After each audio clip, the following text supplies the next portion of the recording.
We are live. No, I know, but maybe that... Sorry. Are we live? You're right there? We're live. We're live, okay. And I'm just having a little chat with Stephen because a new feature popped up and I'm like, oh! And Stephen's like... Technical challenge already. No, go pop it. Anyway, guys. Oh, me, me as well? Yes. Oh, that'd be good. So I'm not just some stranger. Anyway, guys, welcome to tonight's live. As usual. Might swap sides, eh? Professionalism. Yeah, I know. It's been a while. We do these lives when we have our launches, so you can ask questions about our courses. We've got some other things I want to talk about tonight, and a question I need to ask everybody a bit later regarding the sharks. We also want to see if people can hear us. Oh yeah, of course. We just want sound check, of course. And don't be gibbering on here for no reason. Where are you from? And yeah, we like to. Yeah, Karen always likes to know where everybody's from. G'day, Tim. And say g'day. Pop your questions in the comments. Yeah, of course. If you're asking some questions that might be a little bit too relatable to some of the stuff that's in our courses, I won't be able to answer everything, but especially some fishery issues. That's really some of the hot topics these days. So. Bush and Outlaws wrote, like and subscribe to this legend. Thanks, guys. Ray. Appreciate that. Yeah, sounds good. Yeah. Graham Bishop, he's always the first one to watch our video on YouTube every week. G'day, mate. How you going? We noticed Graham. Yeah, yeah. Mark from Sydney said hello. G'day, loud mate. And clear in Kawara, loud and clear at the Gold Coast. That's Jamie, Tim and Mark. Cool. James Radcliffe, g'day Ryan and crew. G'day, mate. And Cooktown, Gary Barber at Cooktown. Hey Gary, how are you? My favourite place. It is. Cooktown. Alright, okay, so we've just got back from... Harvey Bay, Darren? Yep, we didn't drive that far, but we just got back from Yeppoon.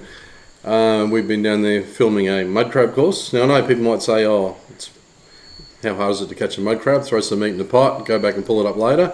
There's a bit more to it than that.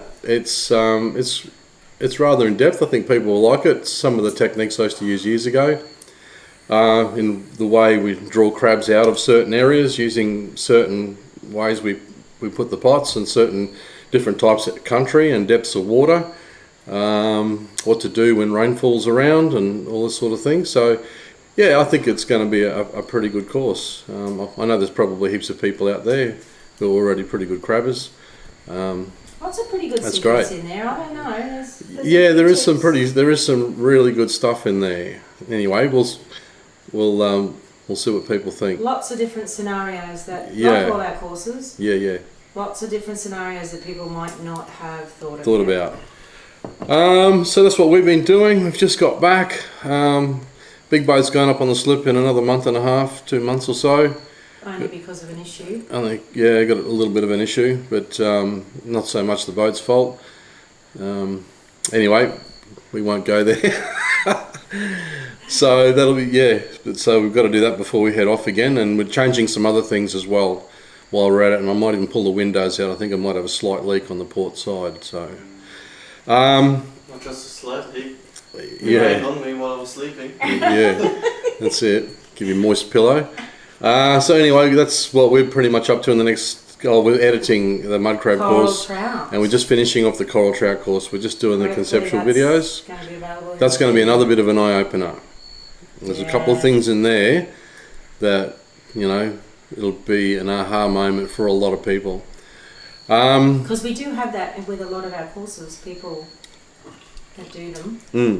If anyone's done one of our courses, put what you think in the comments. We'd love to know. So before we move on, we do have some amazing specials. Again, this is our 10th birthday year.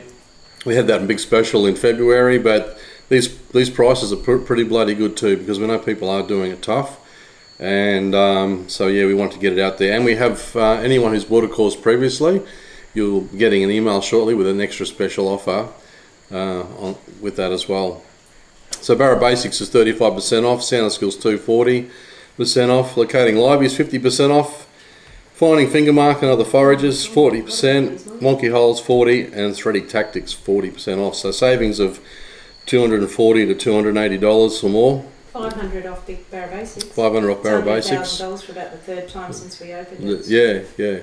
So got some good specials there, guys. So this would be another sale to jump on if you've been sitting on the fence. So yeah, we've got some things coming up. I think shortly I've got to go and I'm attending a couple of restocking events here in Cairns. One just down the road here at Blue Water. I think that's, was it the 10th or 11th next month? The guys are releasing a big heap of barramundi locally, which will be great. They're going wild, Barra, not in a dam.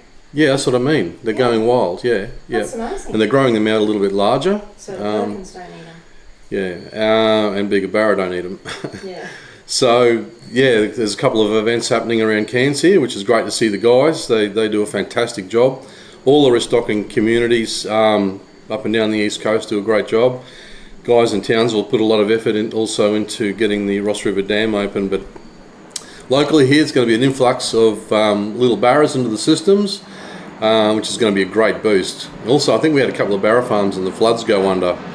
So I think there's a lot of escapees there as well. So unfortunately for those guys, but yeah, it was certainly a rain event like no other. Speaking of rain, what a year. I mean, absolutely insane. Geordie said, hey, Dad. Oh, g'day, mate. How you going? Hey, Dad. Hey, Geordie. You know, what a year. I mean, just up Port Douglas and Mossman and Cape Treb, I think, you know, if you live there, you've definitely got web feet at the moment. But it's been a massive, massive wet season, which will be good in the long run because hopefully clean a lot of the rivers out and get a bit of a kickstart going.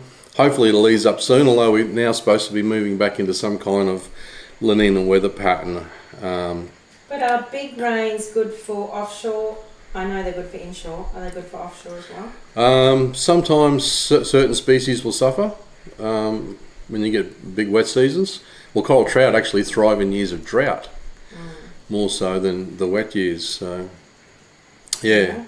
But we did. Caught plenty, even yeah. though it was flooded. Oh, I know, but Afterwards, and a lot of those trout that died up there were actually a lot of the coastal ones on the coastal islands and that, from all the sediment and siltation that came off the ranges.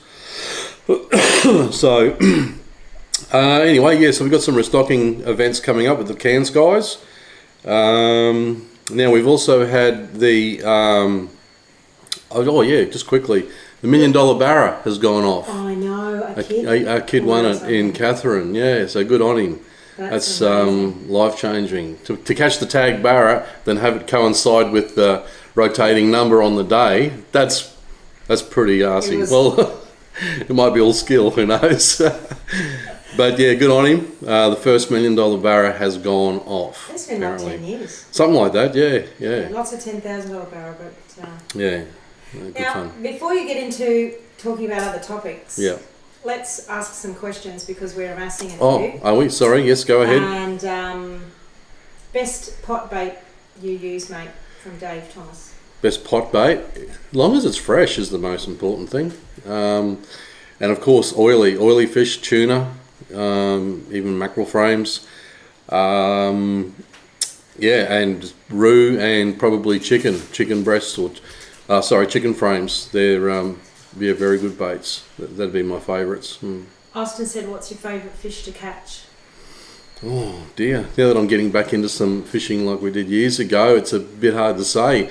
I'm really enjoying the top water again. I'm giving the barra fishing a little bit of a break because I was fishing for them continuously for about 33 years on fishing charters. So yeah, it's good to have a bit of a break and go and do some other things that I used to enjoy.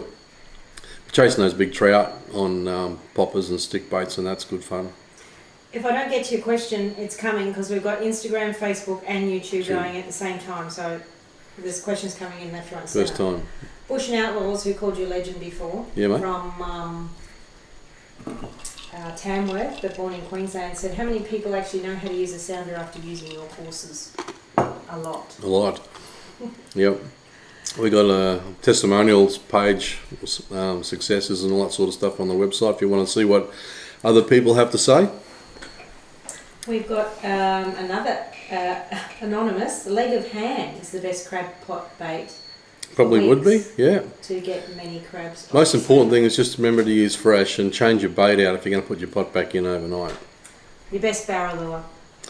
Oh, without a doubt. Depends on the application. Depends on the application, but for shallow diving, big fish and open water, I love our scale blazer lures. Very, very good.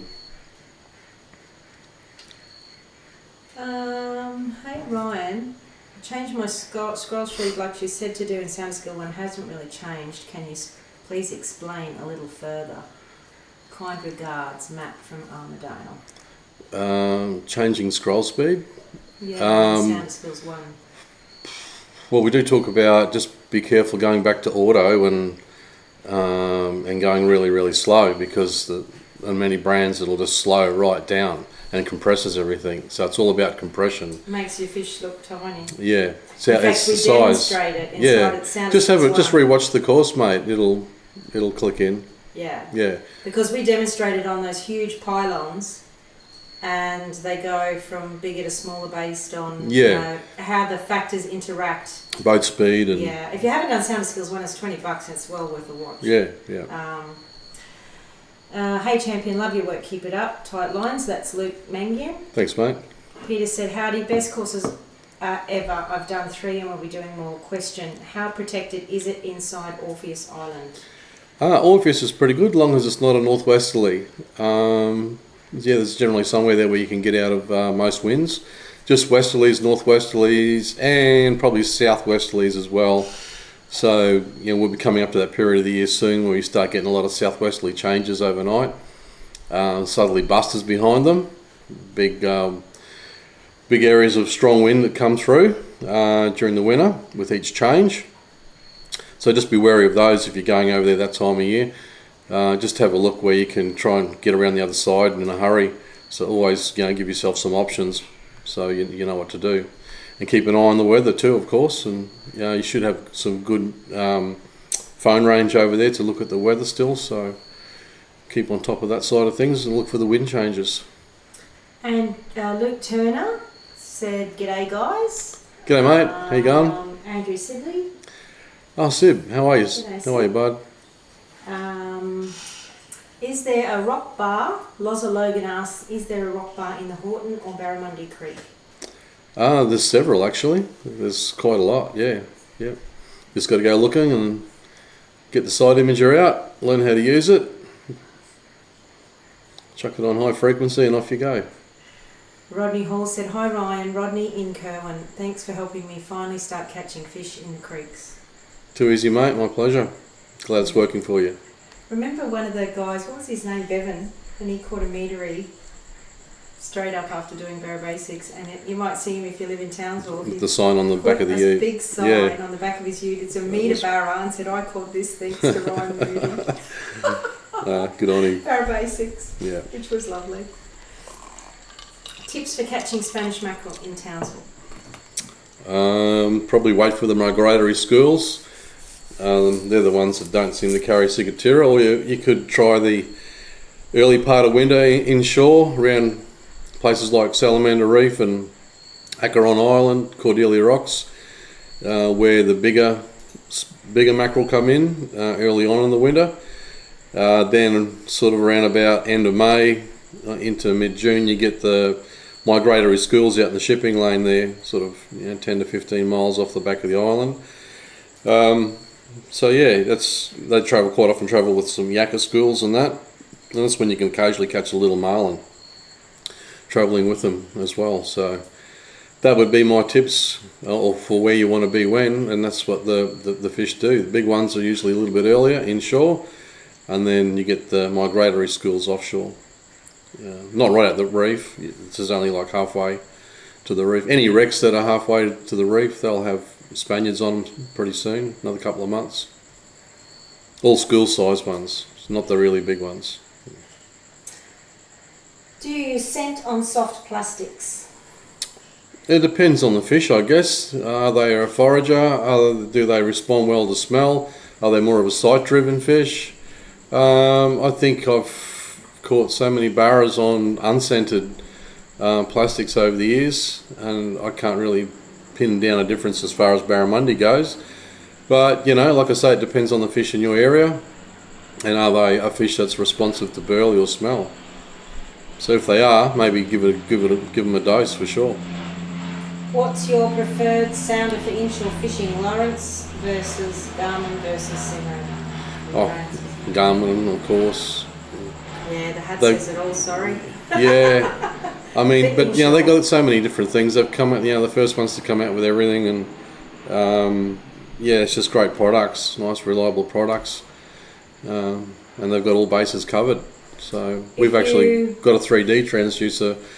We've only had it out one day after we mounted it. We just went out the reef for a quick hour that afternoon, and it's pretty insane.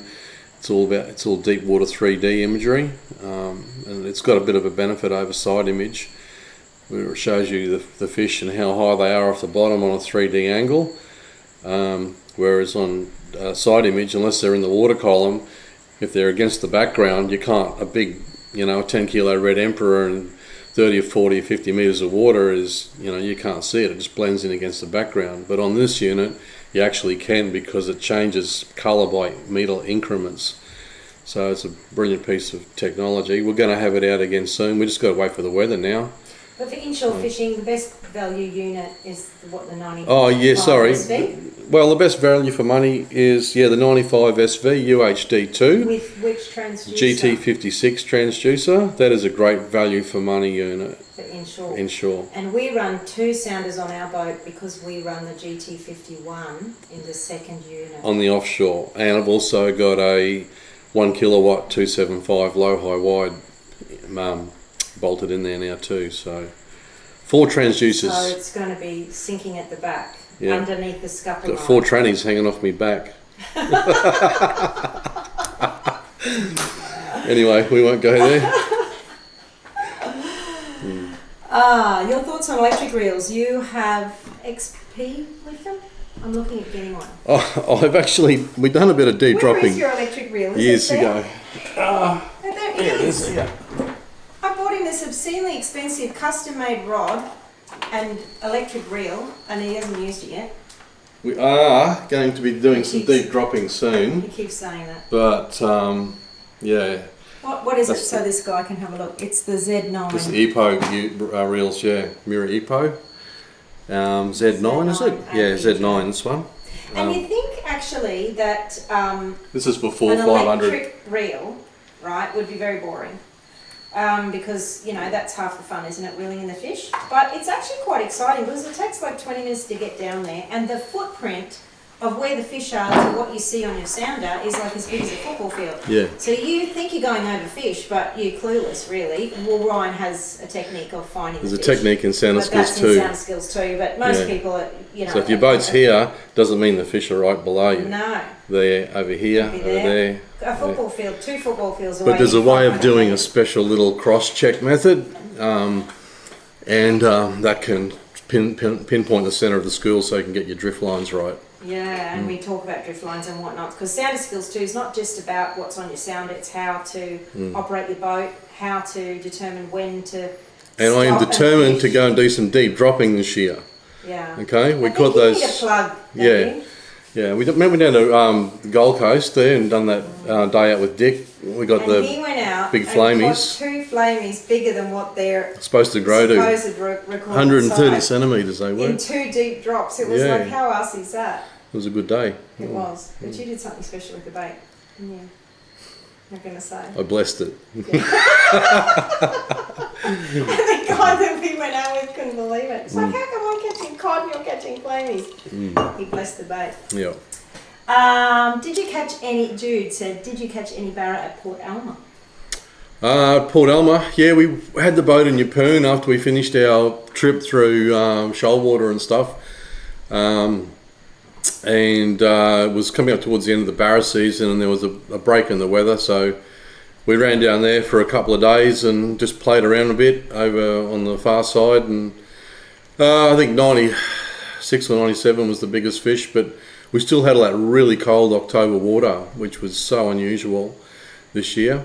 In the town reaches, I think it was 27, 28, but out there, the ocean water coming in was around 22.5, 22.6, if I remember rightly now.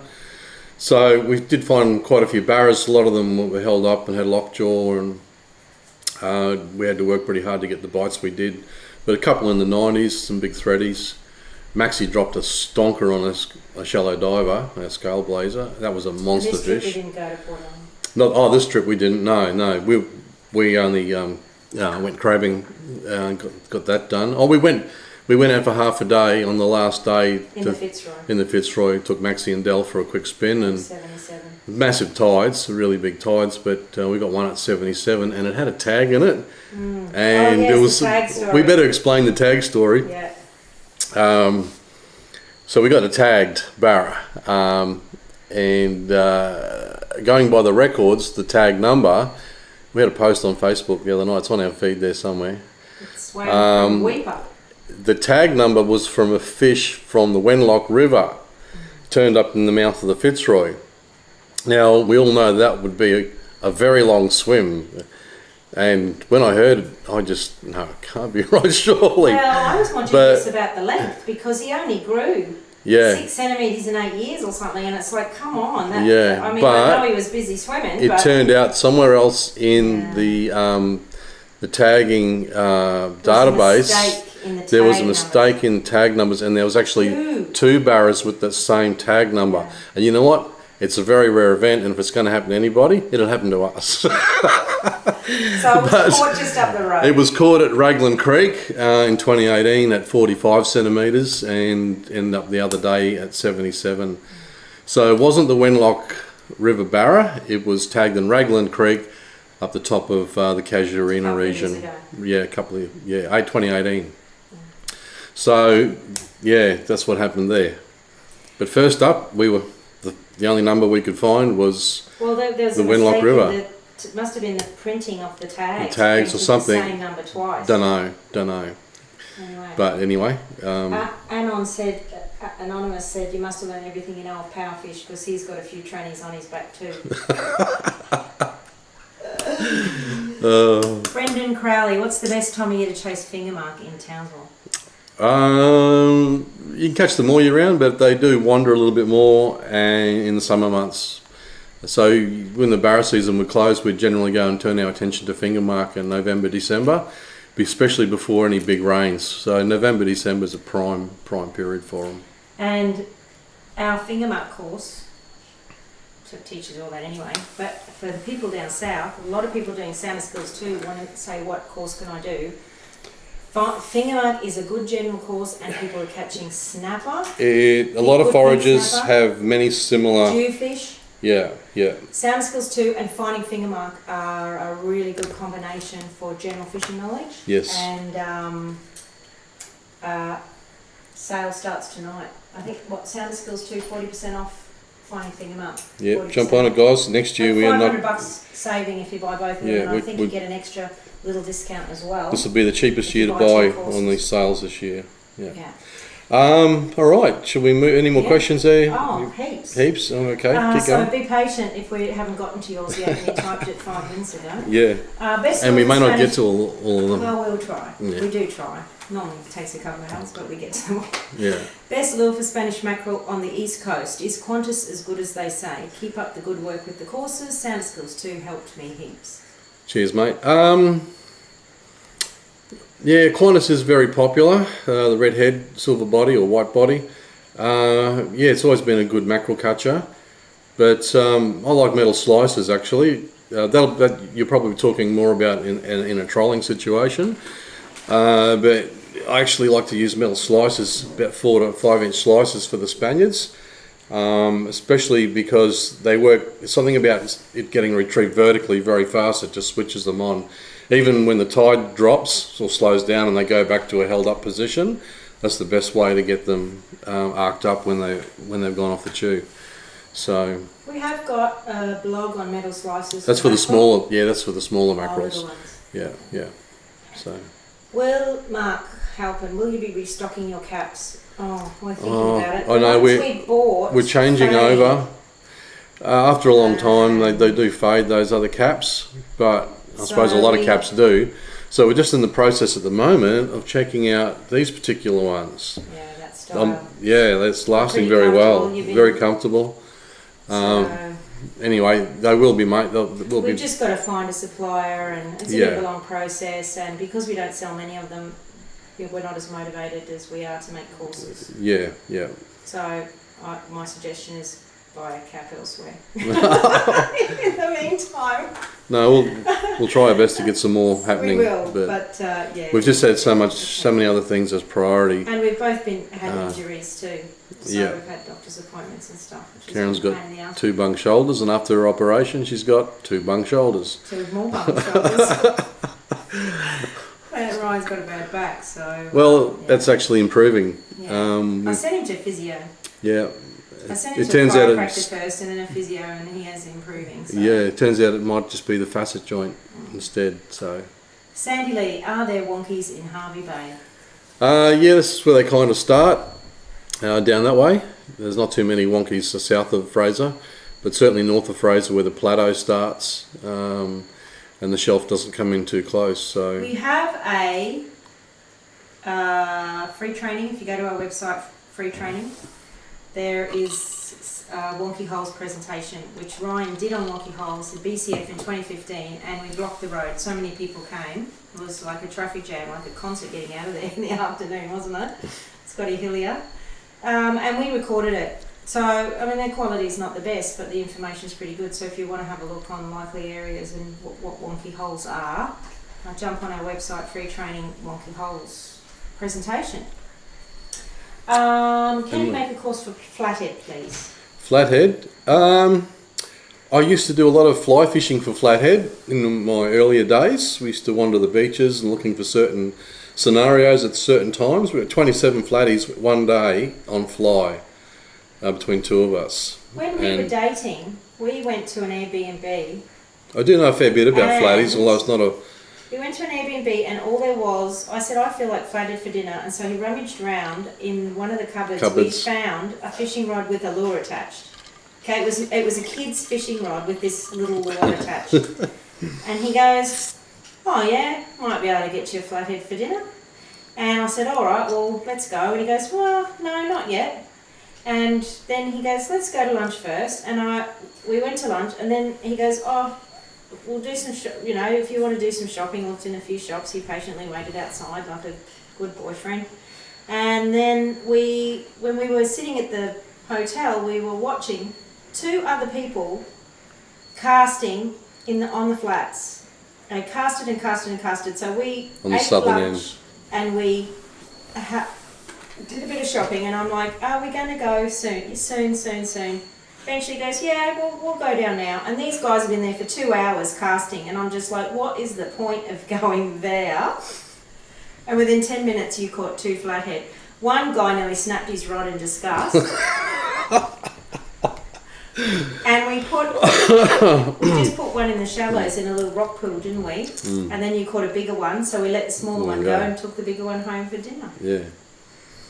No. So I do know a few things about flatties. Yeah. Or maybe you're just arsey. I used to study them a lot, especially for fly fishing. I was pretty impressed. Yeah, especially for fly fishing. That's why I married him. Yeah, I just haven't done a lot of conventional style fishing for. Little lures, little plastics and hard bodies I have as well. But yeah, as far as any bait fishing goes, I've never chased flatties in that manner. I have caught them accidentally while we're barra fishing with live prawn and stuff, where they've come off the bottom and nailed the prawn. But yeah, I don't know. Toss that up one day, we'll see. Yeah. What's your biggest fish ever? Biggest fish ever that I've caught, or a client? Both. Well, probably that big marlin for as far as clients. Absolute monster. I think we've posted pictures of it before somewhere. Over 1,000 pounds. Yeah. Yeah, but as far as barramundi goes, biggest from a client is 144, but we've had 3 others on that were, up there or a little bit better. Just unfortunate. We never got them. 144 is that the one at Fishing TV or whatever? No, that was one of the biggest saltwater barras ever seen on Australian TV. Okay. Yeah, about 133. But, 144 as far as barra goes, and my biggest is 128, because I never had the rod in my hands, did I? No. Yeah. On my clients, yeah. And even if you hooked it with a lure, you handed rod over, so... Yeah. So that's just, some of my bigger captures, yeah. Yeah, marlin, Or and barra. barra. Oh, I got big finger marks and stuff as well, and 102. Spanish mackerel. Yeah, heaps of big Spaniards, and all sorts of stuff. Coral trout. Big Yeah. coral trout. Yeah, Irv caught that one, and Polly caught that one, that all up around the 30 kilo mark, monster trout. That was a long time ago though. We had 5 in 1 year over 15 kilo. Us 15 in 1 year over 15 kilos. Luckily, it was just all from the one spot, and then was just a shallow ledge, just filled up full of trout. And luckily, we could always get the big ones back down there again. So it wasn't too deep. Is it in the green zone now? No, it's still open. Oh. Funnily enough, and one of the closest reefs to Townsville. Might have to go and have a look there one day. Yeah, it's been a long time. Yeah. Can you get the restockers to throw a few nanny fingerlings out there? Apparently they are diminishing. Nanny fingerlings. I don't know. Nanny guy are diminishing. I don't think- we don't have a problem catching I don't one. think nanny guy are diminishing. And while we're talking about that, yes, they have released their latest findings. That's one of the I think topics. that's what he's talking about. Oh, okay. He's pushing. Yeah. He's flicking the switch, is he? All right. He's poking the bear. Well, they've come in at 13 to 73% biomass, and they've chosen the number 23. Hang on. What? The biomass for the nannies. They've chosen. They said it's somewhere between 23 and 70. 13 and 73, and they've chosen 23. So just There we pluck go again. pluck any old card out. But like I said, they didn't do the ridiculous thing. It's down to 4 per person for largemouth and 4 crimson snapper, which is your smallmouth. So they've separated the species, but they have said that is the start of many reforms. So by splitting the 2 species, it brings largemouth down to 4. So that'll stop any guys who go out there and catch the 9 largemouth only. So they'll only be limited to 4. So it will help, they are protection measures. But the thing is, it might get a bit worse. They might be just taking us out to dinner for now. I'd be waiting for the next stock assessment, because I think there'll be I think that's when they're going to bring in a little bit more ruthless measures. Well, that's why you're thinking of joining the LMAC. Well, that's Great Barrier Reef, Local Marine Advisory Committee. There's positions. But they go from. It's Cape York all the way Cape down to York. Bundaberg. Yep. You can apply. You can apply at Grumper. Have I posted the link on Facebook? I don't think you have. Um, I'm going to apply for the Cairns area, but I don't know if I'll be successful. well, anyone can apply. Anyone can apply, especially if you've had lots of experience. It's very handy. I don't know where. It's been a long time since I've sat on one of these type of committees, and we'll soon find out whether I'm successful or not. But anybody else out there, there's many different categories: charter fishing, Conservation. business, recreational fishing. It's all on the I website. can find the link. Karen's trying to find it anyway. So anyone who's got a bit of spare time, who's a bit passionate about maybe, some of the things that do get said about the reef, Applications. you can put to your join. opinions across. All right, I've got it on one computer and we've got all the phones going. So let me see if someone from my team can whack this up. But anyway, while you're doing that, we'll continue on with the saddletail biomass. There is discussions that they might take the bag limit to 55 centimetres, the same as red emperor, but our size limit to 55 centimetres. But the trouble is with doing something like that, I don't think they're doing it this time around. They're going to leave it as it is at 40. But the thing is, there's so many juvenile nanny guy in the inshore areas, and so many of them are 38 to 39 centimetres, like 1 centimetre undersize. And people will keep trying to catch till they get one that is 40 centimetres or more. So a lot of them, do actually die and float off, especially if you're not using the right hooks and that sort of stuff. So if you are chasing inshore fish, they're common fish caught with finger mark as well, all the same kind of areas. Try using 7/0 Carlies, wide gape hooks, because it stops those little nanny guy from getting the hook down in the guts, and that's what kills them. So you can get them up, get the hook out quickly and easily, and let them go. So there's not so many floating on the surface. So if they put the size limit up to 55, people would have to just keep on fishing inshore, and 99.9% of all the little nanny guy will just float off. So that's not a good thing to put the bag limit up to 55, especially for inshore anglers. So that's another thing I can see going wrong if they go down that path, but we probably won't know until the next stock assessment, and that'll probably be in a year or so.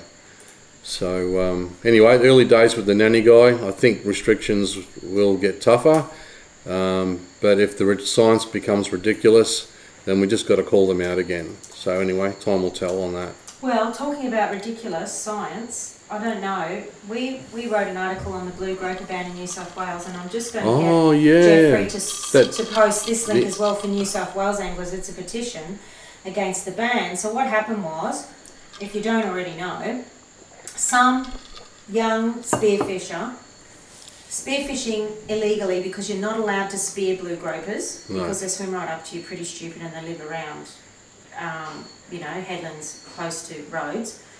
So they banned it 30 years ago, spearfishing for them. He was illegally spearfishing, full stop, plus he was in a protected area, green zone or whatever. Killed one of their local gropers that had been there for 70 years. And now it's held to pay. Everybody jumped up and down, rightly so. Yeah, and the for sure, he's done the wrong thing. Woman who wouldn't know a green groper from a blue groper from a black one, honestly, no joke, they did ask her those questions. She didn't know one fish from another, but she did say that she's got a recreational fishing license, so she must know some sort of claim to fame, and banned all recreational fishing for blue groper over the whole of New South Wales. No stock assessment, nothing, just a bunch of greenies. That's it. Jumped up and down because it was a pretty fish. So yeah, pretty and curious. So apparently. What's stopping them? What's stopping them from coral trout? Anything. It's pretty. It's a pretty fish too. Very pretty. So, recreational anglers were not doing anything wrong. No. Yet they've been punished by this one errant. Well, maybe some awareness campaigns for spearos. So how about an awareness campaign for spearfishers instead of punishing everybody in the state? A very common species, apparently. But how would they know? No stock assessment's been done. No. Absolute joke. So I'll put the link as well to the blue groper petition. We tried to sign it, but we can't because we don't live in New South Wales. And there's what's that party called? The Aboriginal, the Animal Liberation Party. Yeah. No. They're the ones behind this, and they want to ban the take of all shellfish, squid, they want to crabs, crustaceans, human cruelty, animal cruelty. Animal cruelty thing too. So there is pressure behind the scenes, and they're liable. A lot of pressure, and a lot of recreational anglers. They go, well, someone else will sort it out. Well, unfortunately, these activists are extremely well ingrained. Well organised, and they know exactly how to manipulate push agendas. Like a man can be a woman by signing a stat dec. That's in Queensland now. Let's not even go there. That went in under the carpet. No one heard about that, did they? No, we have to have a referendum for gay marriage. Like it's anyone's business what people do in their bedroom. But men can be women. Anyway, we're getting a bit signing a stat dec. I know. Anyway, yes. Getting a bit off topic. We are getting off topic. Having a rant. Yeah. But what we're trying to say is a lot of this stuff goes in under the carpet. We don't even know about it. Yeah. And then you find out down the track that they can completely ban all fishing for blue groper just because a couple of greenies jumped up and down. And rightly so, right? The wrong thing was done.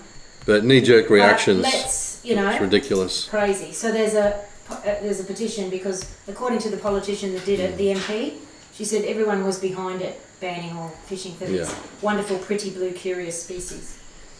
Kerrod, have you recorded this or can you listen to the replay? Yes, we can. You can listen to the replay. Yeah. As the Guru of Hinchinbrook, would the barras still be active towards the end of June to start of July there, or will the cooler water shut them down? The cooler water will probably drive them to deeper areas quicker than it will in the summer, with the tides slowing down. But they're still there. Yeah, they can be a little bit more susceptible to wind changes. Excuse me. And temperature changes, because during the winter months is when you do get a lot of temperature fluctuations, and on the worst side of things, colder ones at that. So yeah, you can get several little periods through the winter where they just go off the tube for a couple of weeks at a time, and you just got to put up with it, unfortunately, and you just got to work hard. They'll still be there, but you just got to work hard and be very persistent. Change your lures up, change the size of your lures and your retrieves. Do your courses translate into West Australian jewfish? Certainly do, mate. Yeah. Finding finger mark. Finding finger mark. Used to drive 1,000 kilometres. Yeah, and now he's getting them in the harbour, letting everyone drive out past him, and he's catching big dewies 20 minutes from the boat ramp. So it's saving him hundreds There's and a few guys there dollars now in doing fuel. good. He has done sounder skills too, and Finding finger mark. And if you have a look on the Finding Finger Mark course page on your website, you'll see his case study. Yeah. He said, I've saved the price, 1,000 kilometres he used to go to Dunsborough or whatever, and he's catching bagging out on pink snapper, jewfish, all in his local boat ramp. No, he used to go up the coast from Dunsborough. Yeah, he used to go up the coast, yeah. Now he doesn't have to. Yep. So yeah, definitely. And there's a few people. Paul Olsen's do the courses through you. Not sure what that means. Hope to see you guys soon for barra release. Anthony Dillon. Anthony, we'll be there, mate. Smash through these. The 4 trannies, mate, I'd be a bit concerned. So would I. You should also tell people it's illegal to go out and harvest their own roost for crab bait. Oh, I didn't even know. Oh yeah, no, we didn't say to do that, but yes, yeah, don't go shooting roos for your own crab bait. You can buy roo bones from the butchers. What would be the best sounder to buy? Price doesn't matter for open ocean off Scarborough, Queensland. 84 series Garmin, without a doubt. What transducer? Well, if you want to go out and do deep dropping, you've got to put in a 2D dedicated only transducer of 1 kilowatt. If you're fishing up to 600 metres, 700 metres for deep drop, and that'll be like a 275 low high wide or a 265 low medium. But in general, out to sort of 100 metres side scan, the GD51, you can't beat that. In 100 metres of water, I can still see 180 metres either side of me. And on the low frequency, that's pretty bloody good. Casey said, I got sounder skills 2 and not completed it yet. Well, here's a challenge. It only takes like 1 hour a night for about 7 nights. Yep. To do sounder skills 2, and you'll come out the other end of it a lot better angler. Yep, definitely. It's not that time consuming. Stop binging on Netflix. We'll Port Alma fish okay through May to June. Sorry, what was that? Will Port Alma fish okay through May to June? It can depend on cold snaps, I suppose. Can shut them down for a period or so. Depends if it's an early winter. Depends if it's a warmer winter. Sometimes, in the past we've had warmer winters where the fishing is still good throughout the winter, or a bit more. The fish are a little bit more receptive. You could probably put it that way more than anything, but time will tell, I guess, whether we're going to have a colder winter. We are supposed to be going back to La Nina weather conditions, like we ever left La Nina weather with the rain we've had this year, but anyway, apparently we're in El Nino, the opposite there for a while, even though the heavens were opening up. But I guess you can always, most of our rain up here has been from lows or cyclones, not so much an active monsoon this year. Well, it is now. After the cyclones, it's become a bit active. That's for sure. Ash Kim said, hey Ryan, I've got an old Garmin EcoMap 70 DV and it won't turn on. Any tips or suggestions? Oh, won't turn on. Just check your pins on your plugs. Make sure you've got no bad verdigrease in there, which is your green rust. You'll see your pins will be all green. That's all I can really think of, mate. make sure all good connections. Just go over all your connections, and if that's not happening, well, then there must be an issue. Take it to a technician. Or he's typed again because typed ages ago and I haven't gotten to it yet. Sorry, Ash. Any tips on fixing it? Okay, you've covered that. Or people to ask in cans. Cans. I only know the dealers up here who sell these kind of things. There is someone though. Oh God, tip them. See, I'm not that familiar with who's who in the scene here. We've only been here. Lucky too. We've only been here for 3 years. Because we work with Garmin, the tech side of things. Well, I haven't had anything blow up, so no, but I you haven't give had to do advice that. on what things to change and on the sounders and how to improve them and stuff. So we have a direct line to the tech guys. That's different. That's the tech guys in Garmin. He means like a local person who fixes sounders. Just Google it, mate. There's someone here. I just can't remember his name. A Garmin representative here in Cairns, and they'll be able to put you onto the right people, one would think. Yeah. And because there are some sort of electronics people sometimes too, hey? Can't really help you there. Sorry. Oh, I do remember the guy's name, but I just can't spit it out at the moment. If you remember it, coming, in the next 20 minutes or so. Yeah. Are you going to do a video on chasing bread and butter species such as bream, flathead and whiting? We are planning a kids course. Kids and beginners. Yeah. Be a cheap course, good one for mum to buy the kids for their birthdays and that.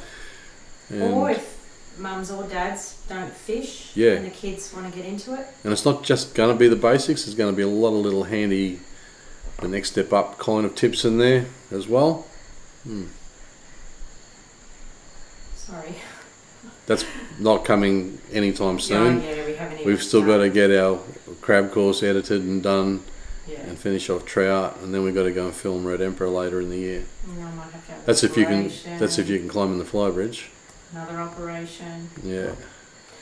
Trying to get the same question answered. I'm so sorry it's taken so long to get to everybody.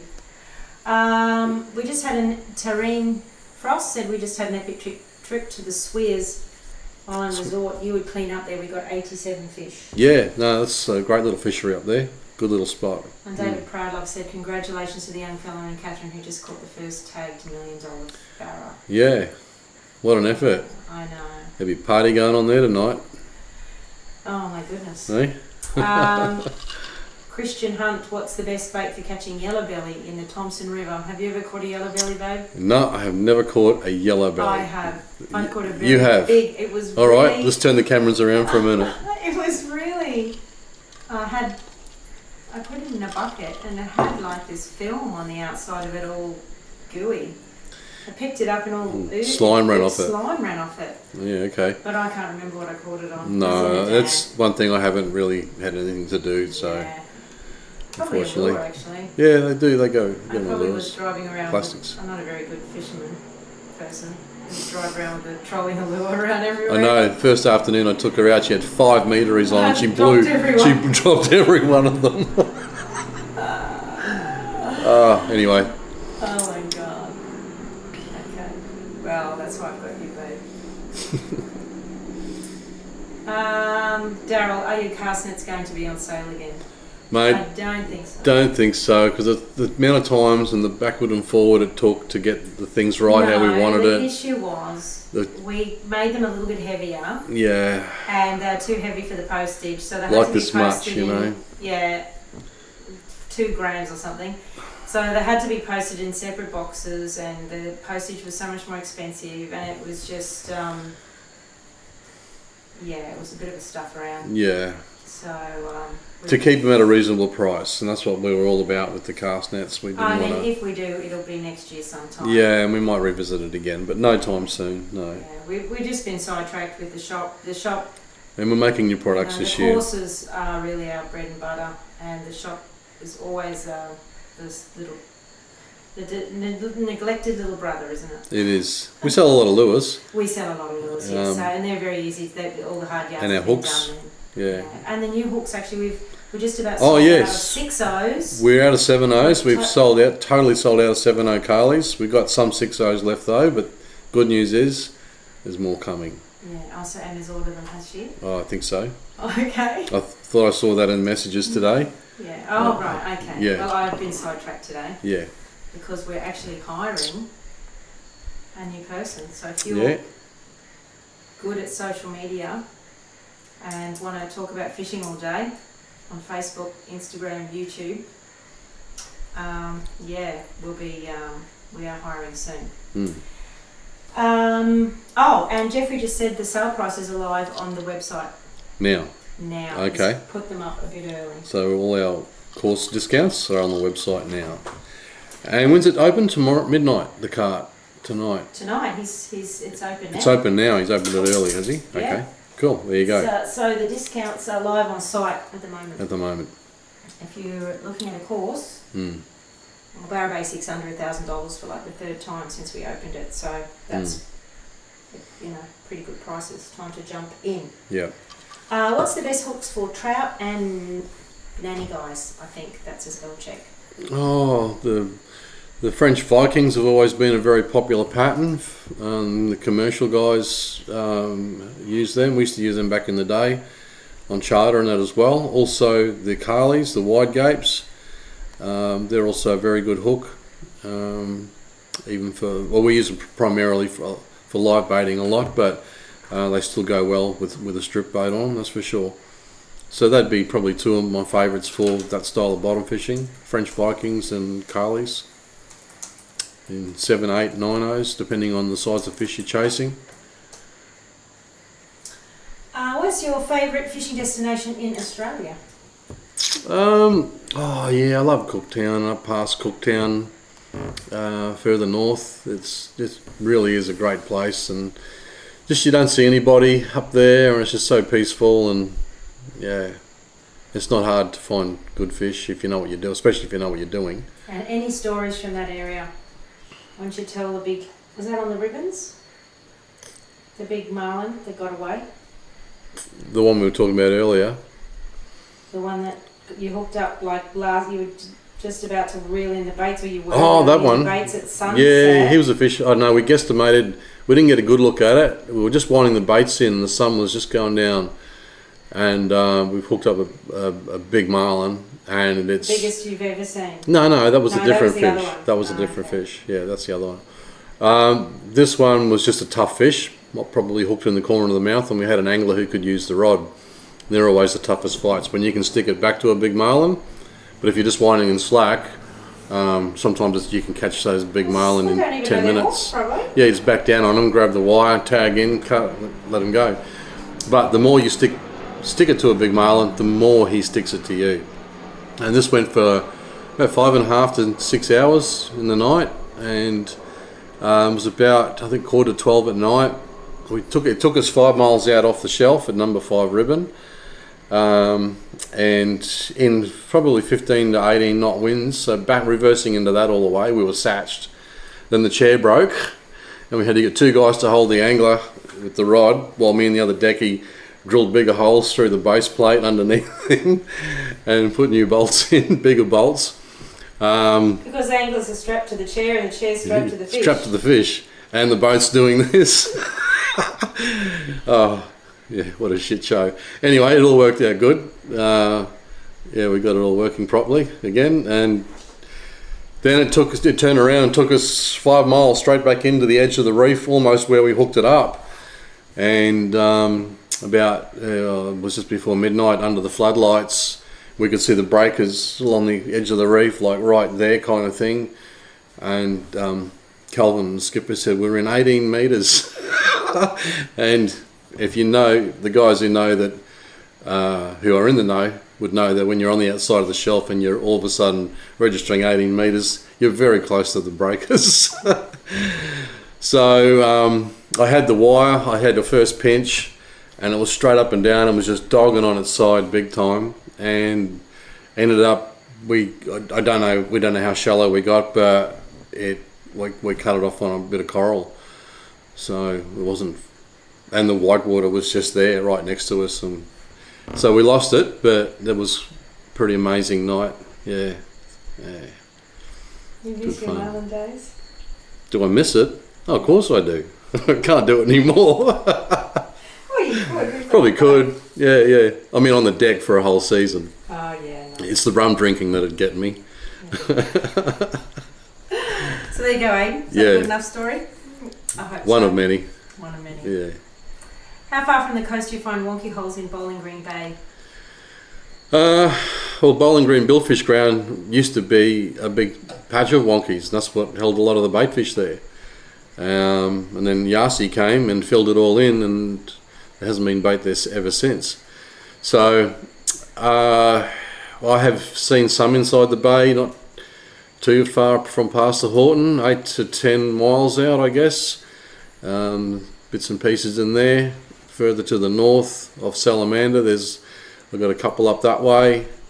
Used to have a lot just off the back of Maggie, halfway to the reef kind of thing, but once again Yasi filled a lot of those in as well, and I just haven't been back down there to go looking to see. I have been on a couple of occasions, but not in the last probably 4 or 5 years, to see if anything's reopened. But yeah, some areas copped it worse than others.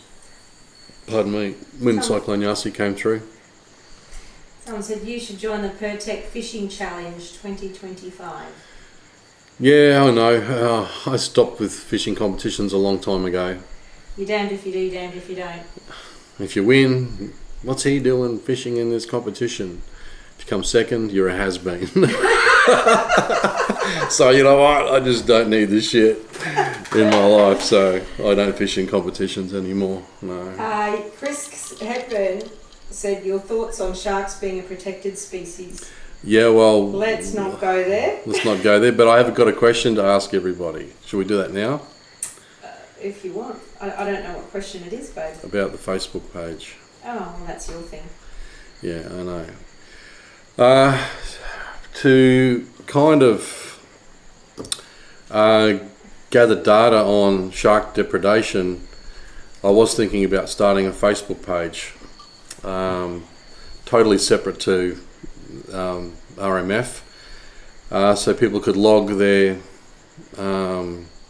trip reports, basically how many they lost, the rough area where they caught them, or where the sharks nailed them, all that sort of thing, just so that we've got a database of what's going on. And that'd be commercial wreck and spearfishing as well. So you have to set some fairly strict guidelines. There's got to be a lot of guidelines. No infighting between wreck and commercial. You can. They do have an app that JCU have an app at the moment. Yeah, I know, but I've been speaking to a lot of people, and I've asked them if they joined that, and people say no, I don't trust science anymore. Yeah. So I thought this would be, maybe to get more and more people to actually log their trip reports in the one place. Anyway, it would only be monitored by me, and I'm only going to look at it once a day. That's if I go ahead with it. Anyway, that's a thought. Do you think that we're miles away from those questions now at the bottom, so we'll have to revisit this topic when we get to them, because we go past all these other questions. All right, let's just keep going with those other questions. Anyway, that's what I wanted to know is, am I wasting my time, or do you think everyone will get along and post their stories on shark depredation? Oh, that'll be interesting, I suppose. Yeah. As long as I don't have to spend a lot of time on it. I can sit there and run in the background. There's no Facebook page that you don't have to spend. Yeah, I know. I'll monitor it though, but yeah. Will you possibly bring out a Ryan Moody podcast? We both look at the videographer. Stephen's been wanting to do this for a while. Yeah. A Ryan Moody podcast. Maybe next year. Maybe next year, because we might have to do a season that's where we can get a little bit political. I want to do, because some people don't like me getting political about a lot of our issues. No, I think it's time. It's about having a discussion. Yeah, I know. We can have opposing views and we can and invite people discuss on and things. talk about it. It doesn't have to get heated. We don't No, have no. to storm off. It's just No. people have different views, and I think it's really good to open up discussions on these things as adults, you know. Yeah, for sure. And I'd love to get. I don't mean a boxing ring. Andrew, the scientist, who's also a commercial fisherman. Yeah, yes, for sure. In Townsville. Yeah. That's his name. We've been meaning to talk to him forever. He could be guest number 1. Yeah. My old on-ski bra. My first time tuning in. This is awesome. Thanks, guys. Oh, sorry. I'm sorry I didn't pronounce Did your you name get right. did you get the name right? No. No. Thanks, mate. Yeah, Adam. I'm sure you could tell some great fishing stories. We could. Well, that'd be good to keep for a podcast. Tell a few stories yeah, totally. from back And in the interview day. people about different things. There's quite a lot of stuff you could do. I remember those days. Ian Moody, some bloke with the same surname. Probably is he a troll? I remember those days fly fishing over the Cape for flatties. I remember the yellow and white fly was lethal on them, better than a whole chook. That's right. Much better than a whole chook. Jeffrey said, "G'day Ryan Moody, fishing legend, mate." Jeffrey Hassett Williams. Thanks, mate. Peter said, "Nothing beats a whole chook."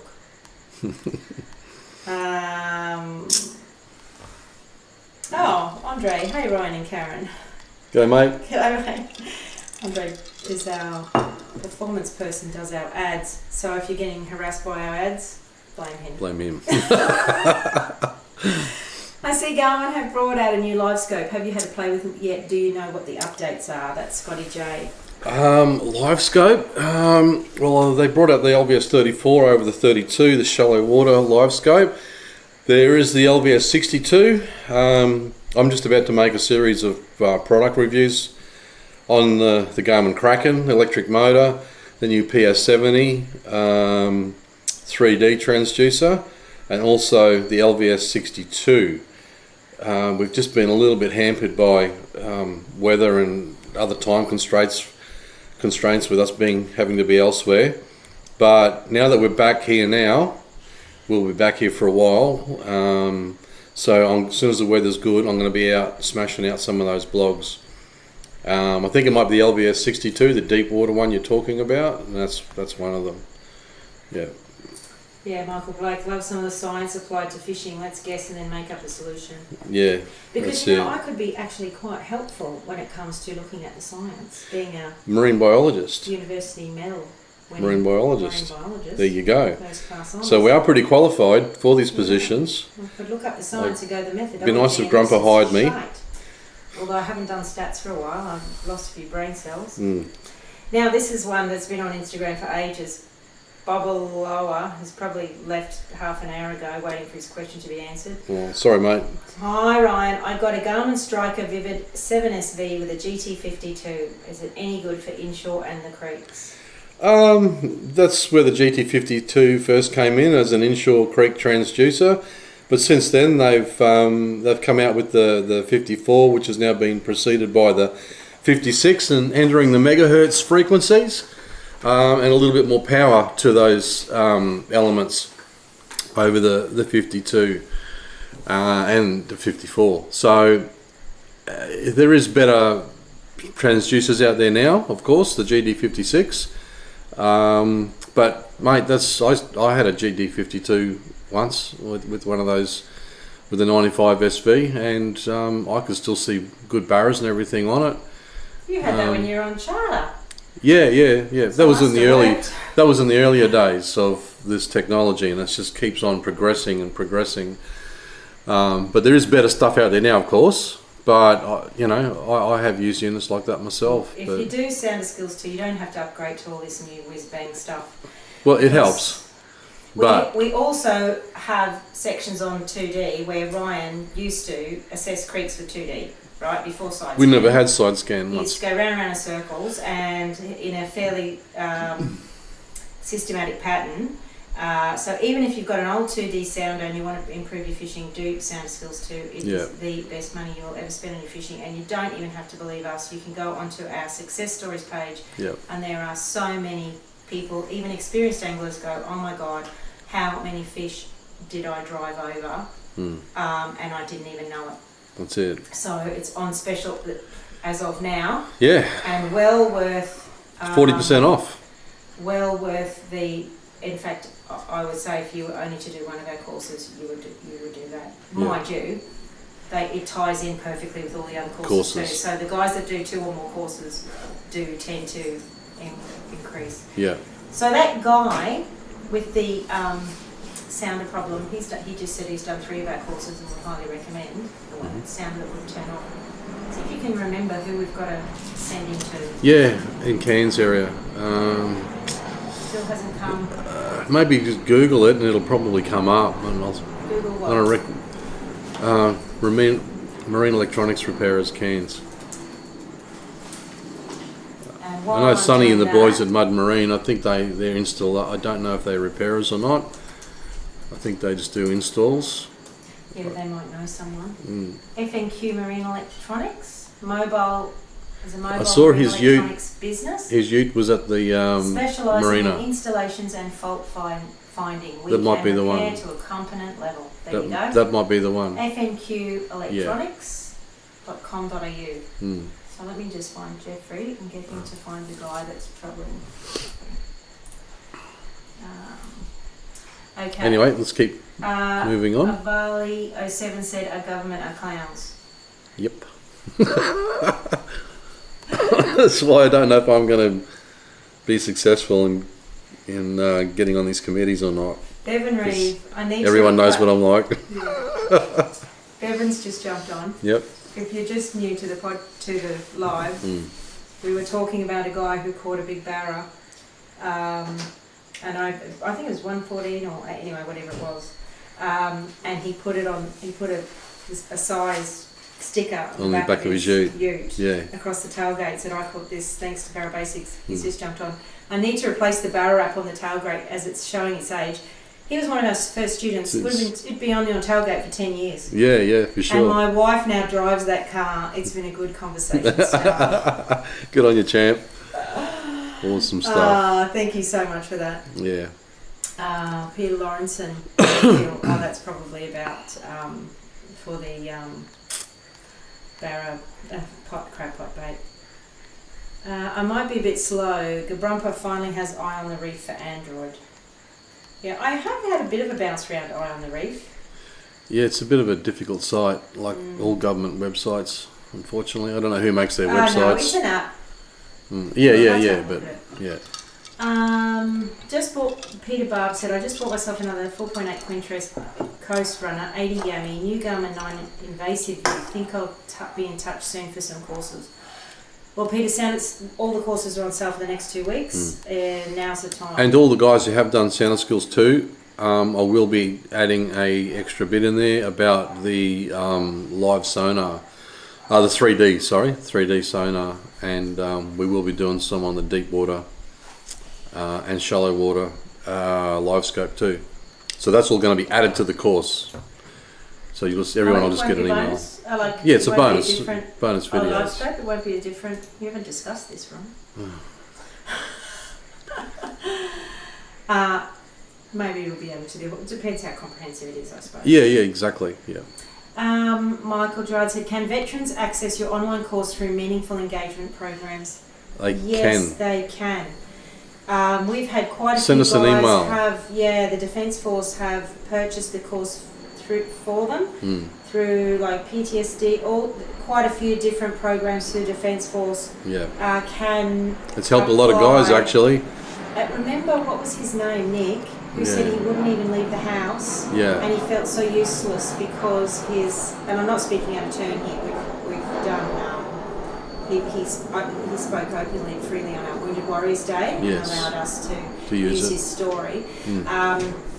And he was had suffered such a bad back injury, he was having trouble leaving the house, and his wife had to go back to work, and the kids were running riot. He felt really useless, and he did Barra Basics.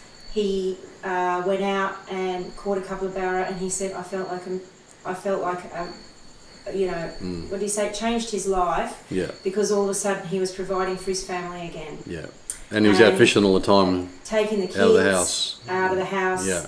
Letting his wife have a break, and gave him a new lease on life. Yeah. And but good on him for doing the hard yards too. And we took him out on the Wounded Warriors Day with a couple of other guys actually, and they had. We should do that again actually. There's a lot of things we should do, but I know there's only so many hours in the day, and we're getting older, and we don't want to work 15 hours a day anymore. No. So we sort of just have to. We get a lot of invites too, all over the country to this, that, and the other, and we just we're so sorry, guys. Just can't do everything. And Jonathan came in late. What was the question? Oh, I don't know. There's been 1,000 questions. When you're back in Mackay, have a few beers at Sales, Rowan Harvey. Yeah, it was a bit of a rush trip down to Yeppoon. Yeah, we didn't even have a one day off. We didn't even have went fishing. We didn't even have a meet up in Yeppoon this time. So, but we will be back there. It's a nice little place, and next time we will definitely be having another catch up with the students. Yeah, we'll have a catch up. That was fun last time. Yeah. Hi Ryan, when you use your GPS, what do you use north up, course up setting?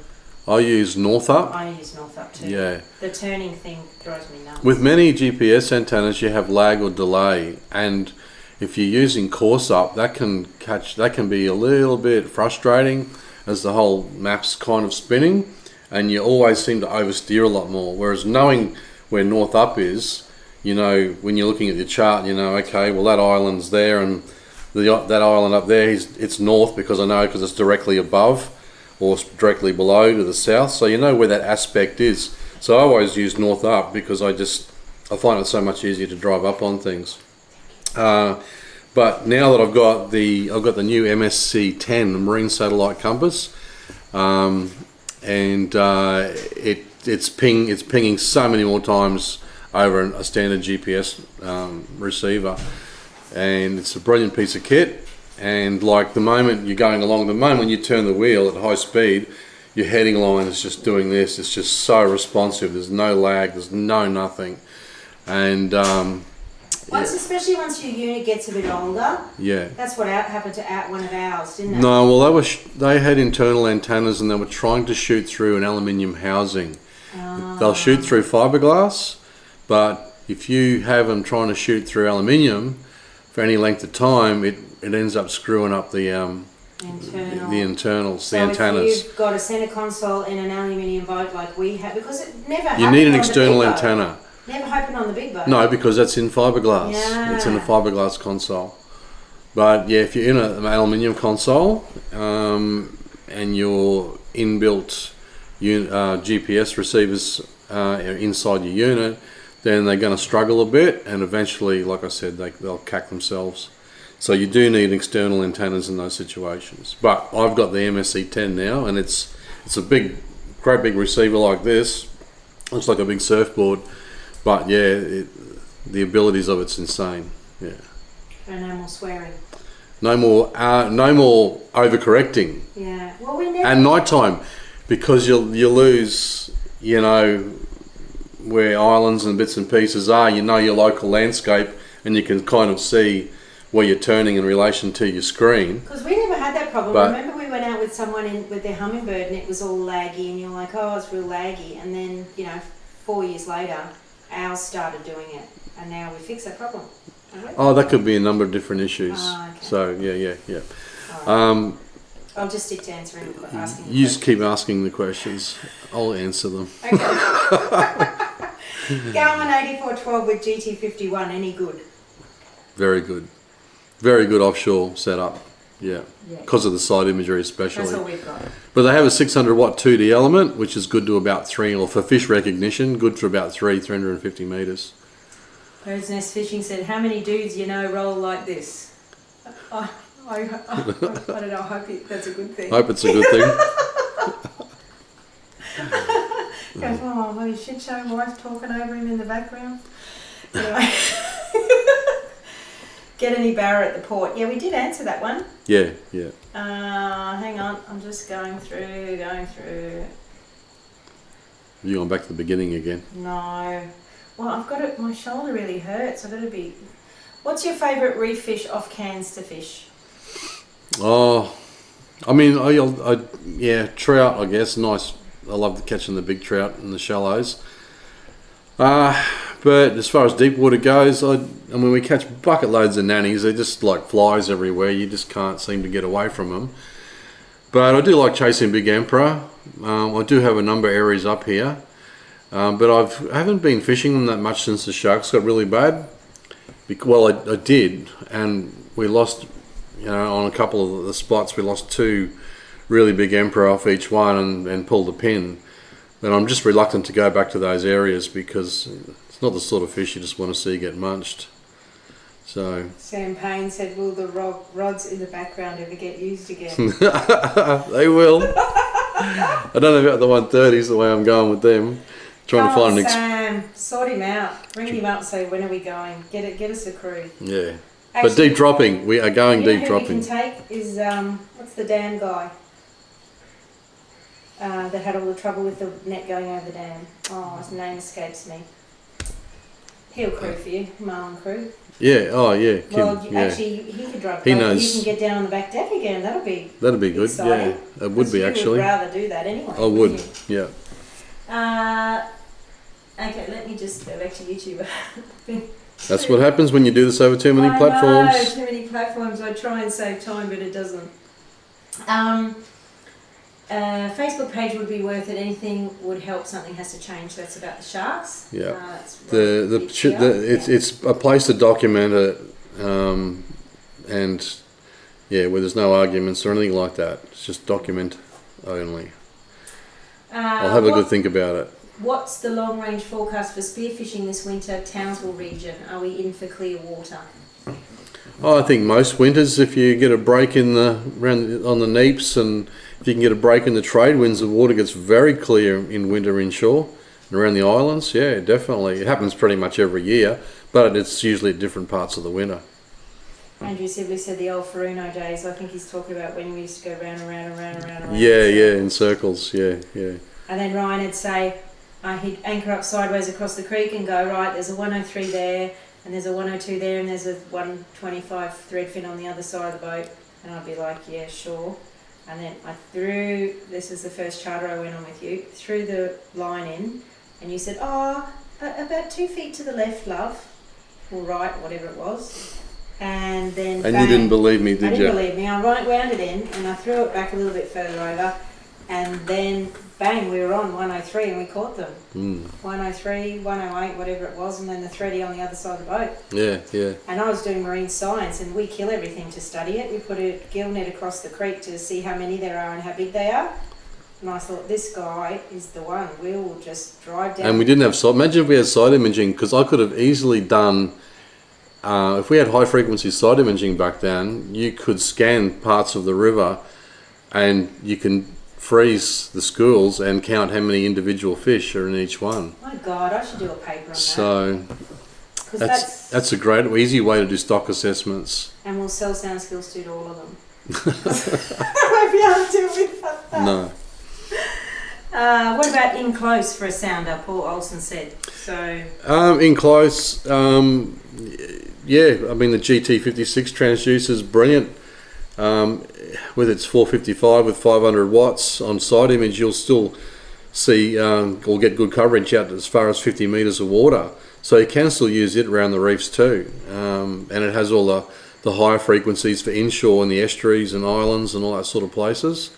So a very good versatile transducer. It has a 350 watt element going to a high wide 2D element frequency, which is still pretty good. It's good to sort of 100 metres of water, I guess. But yeah, if you start getting out there, you're better off bumping up to the 1 kilowatt units. You do get better pitches because the extra elements in the 1 kilowatts over a single element. So that's one of the bonuses of going 1 kilowatt. Anthony Dillon said, can I just have my say about stocking the Fitzroy River? They do upwards of 1 million barra releases a year for a healthy stock for barra. We want the Cairns region understand that the Cairns area fish stocking group average around 15 to 20,000 a year. very minimal to other areas. We would love to do other species, but it's very expensive for other fish. Mangrove jack around $5 a fish to release. Right, so maybe we need to get behind the stocking area and maybe do a little crowd fund or something or other, maybe. Anyway, we're going to be going talking to them when we do the, not us. I mean, there are SIPs, you know, they do raise money through the SIPs permits and all that. And I think it doesn't matter where you are and how many, you know, how much stocking you do, it's all good work. So that's the most important thing. What's the best tool to use for monitoring barometric pressure changes? A barometer. Sorry. BOM, he goes on to Oh, sorry. Yeah. Well, on BOM, you'll find a sender near you with usually half-hourly increments. We've got a barometer in a big boat that's broken. Yeah. Oh, it's not broken.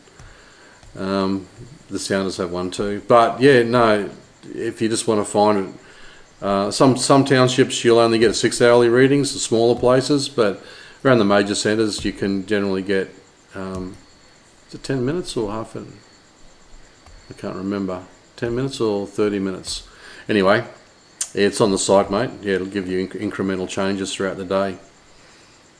And you know when the tides come in and go out too, because the barometric pressure changes with them as well. So there is so much as far as stability go. There's so many points throughout the day that they fluctuate. But when they fluctuate irregularly outside those movements is when you have periods of change. Yeah, and for the and that's what the fish don't. These sort of things can help you decide when to go home or when to stay for another 2 hours. Yeah. This takes a bit of frustration out of it. Mm. Sound Skills, Paul said, Sound Skills 1 is only $20 at the Ryan Moody website. Jump to it, chaps. Thanks mate. What type of hooks for trout do you use? I think we... we covered that. Yeah, we covered that. French Viking or Carly. Take the broken sounder to Markwell Marine Cans. Thank you, Aidan. Thanks, mate. And that's what I was doing. Yeah, I'm just not familiar with everybody up here yet, but... So I'll get... Hang on. That's going to take me a bit. I'll get you another question before I do that. Yeah. What do you think about the current boat ramp situation in Cairns? Yorkie's Knob has a new one, but nothing for the people south. I don't know. We only use the one up here. Because we live on the northern beaches, I haven't really looked at the ones further south. I mean, I know there's a couple in town there. At Portsmouth, they seem like pretty reasonable ramps, good ramps. I don't know if there's any others.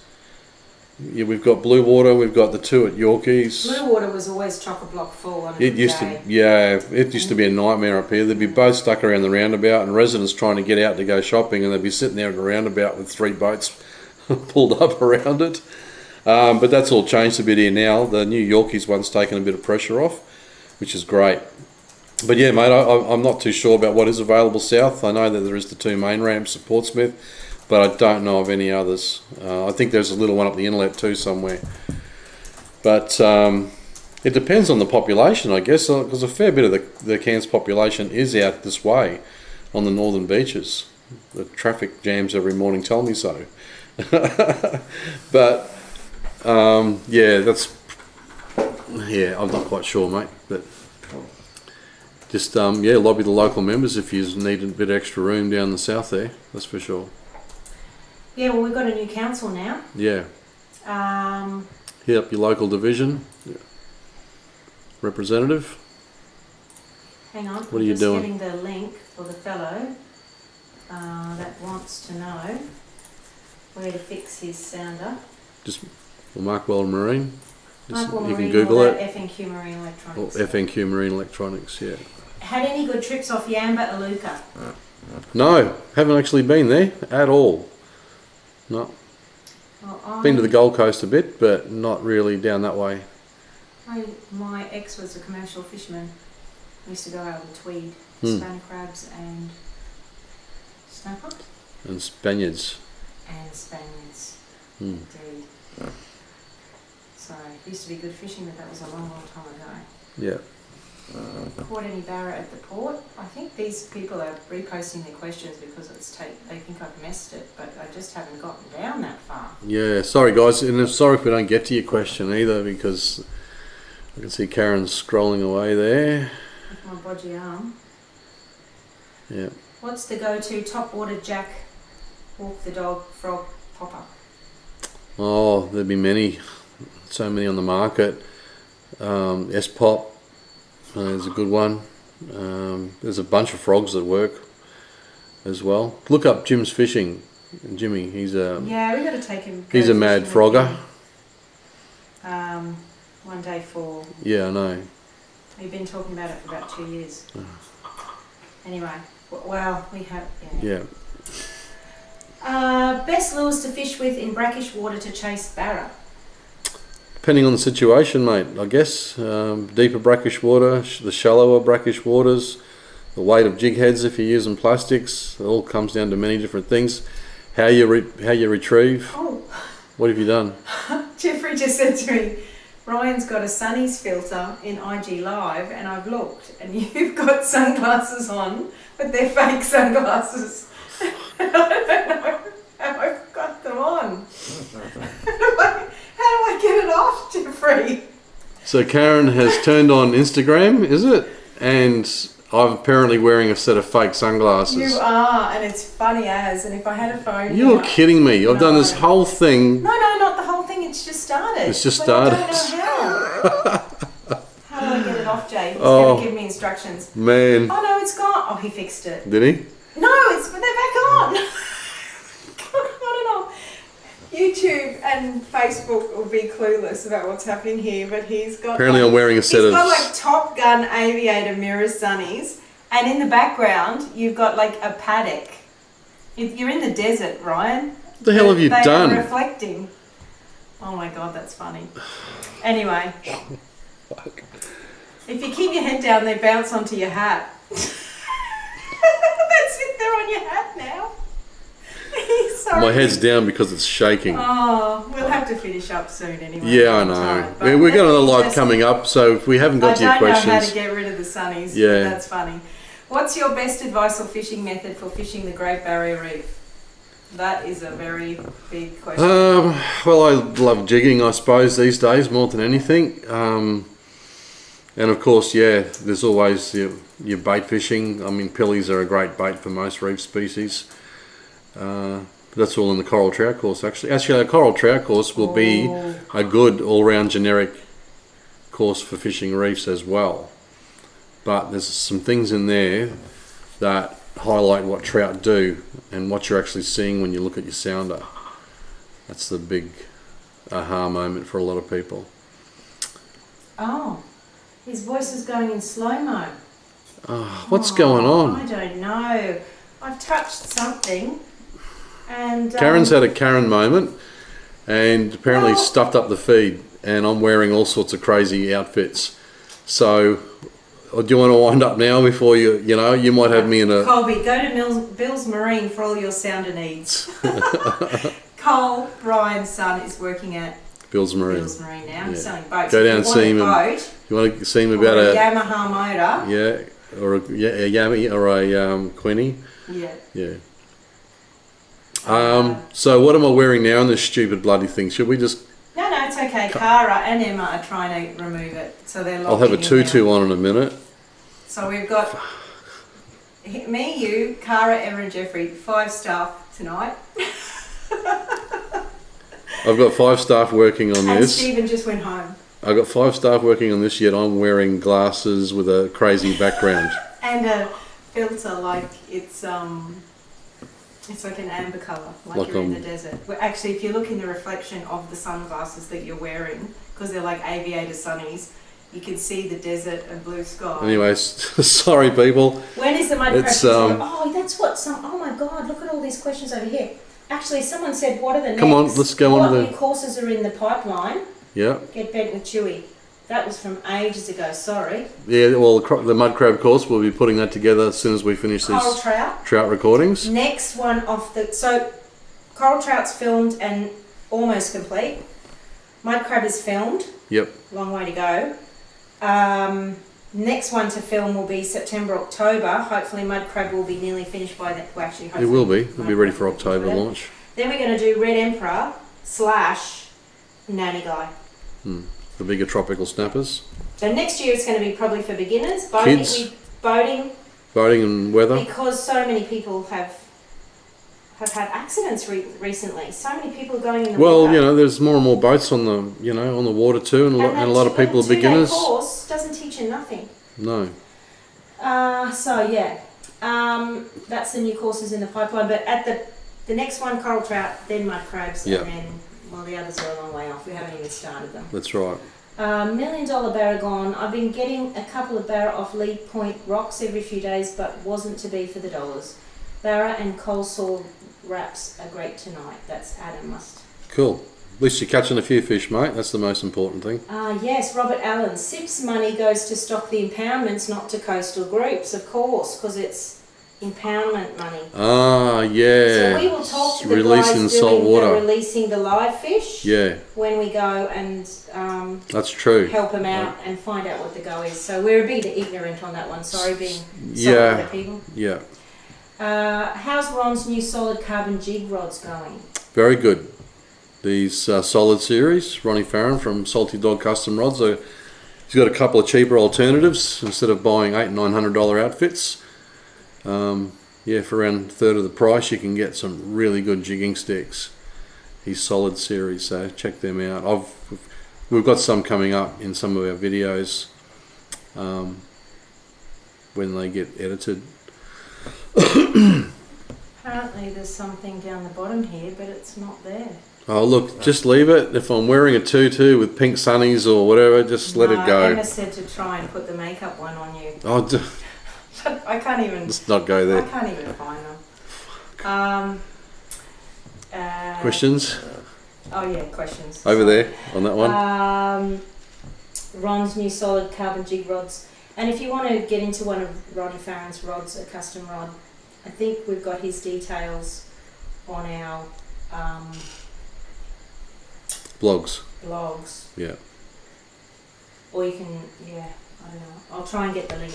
I'll get Cara to get the link and pop it in. Busy Kid said, how's your day been? And then he said, hi Ryan, I'm a 14-year-old from Brisbane. Do you have any tips on catching tailor? Not really, mate. Tailor's another one of those species I really haven't done much with. I know I'm pretty sure they love slices and things moving rather quickly. A little bit like the doggy mackerel. So I think similar methods to that. I think they cast unweighted pilchards for them a bit too. So pretty much similar methods as to what you'd probably use for doggy mackerel in many areas. But once again, I'm certainly no expert on catching tailor, that's for sure. But there might be some tutorials you can find here and there, or have a talk to the local tackle shops down there. They're always very willing and to help you out and give you a good idea of what to use. Where's some good places around Townsville for mangrove jack and barra? Oh, mate, so many areas. On your bigger tides, walk the foreshores and the marina walls even. Great places to start looking. We used to catch a lot of jacks off those rocks out the front there too. And when we were young, we used to go jigging, rattling spots really slowly along the edges of the rocks out there. And we used to catch a lot of big jacks years ago. That's particularly if you're land-based. If you're boat-based, pretty much most drains and runoffs that have red mangrove on them, on a falling tide with little tiny gutters running in here and there, getting little surface lures or smaller shallow divers, that sort of thing, goes really well for jacks. Run out tide's mostly your best time. More questions, baby? Yeah, I'm typing away there. I'm trying to get that link. the sunnies off you. Oh God! Look, just leave them on. Just leave them on. I've embarrassed myself enough now. So what's a bit more gonna do? Okay. Honestly. You can only change the scroll speed on traditional sonar, not side and down scan. Is that right? Depends on your brands. Some you can, and others you can't. I think the Lowrance mostly rely on an auto algorithm, but some brands you can adjust it on side image. What lures are good for barra at Tinaroo? Well, probably paddle tails. Take some different sizes with you, different tones, brighter, darker tones. Sometimes just a white lure. The Kitech swing impact fats are a great paddle tail to use up there. Take a variety of jig heads, weights, mainly 5 to 7/0, and of course try different retrieves. Tinaroo is one of the more difficult impoundments to fish, so tossing things up a lot there and lots of change is very important. Now you talked about Taylor. Yes. Do you think you'll get out and around Percy Island again? Unfortunately, it was a bit windy for you last time. Yeah, I love the area down there. I would like to get down there again. A lot of the areas we did sort of go to down there, like you say, the weather was pretty horrible and lots of groundswell because of the big tides as well. So unless you go right up one of the mangrove creeks like Port Clinton or Island Head, that sort of thing, you can't really get out of the groundswell, and which makes for restless nights. Or you go up the creeks and get mauled by sandies. No, we found some good anchorages inside Island Head and Port Clinton, and we didn't get much time to spend in shoalwater simply because of some delays in Mackay with broken batteries in the big boat, and then there was a weather change and we couldn't get away, and so we ended up only having 1 day barra fishing in shoalwater. It was a bit disappointing because the military exercise times were starting, so we had to get out of there. Anyway, we'll be back. It was good at night. We watched all the firefights. Yeah, watching all the flares from the choppers and all that. Anti-aircraft flare things. Have a look at Notice to, if cool. you're visiting the area, just go to Notice to Mariners. I think it's Gladstone, and just check on what's going on, because there'll be certain areas that are blocked off, but then there'll be other areas that are open. So you've just got to follow the changes and just not be in those areas, or wear a bomb on the back deck.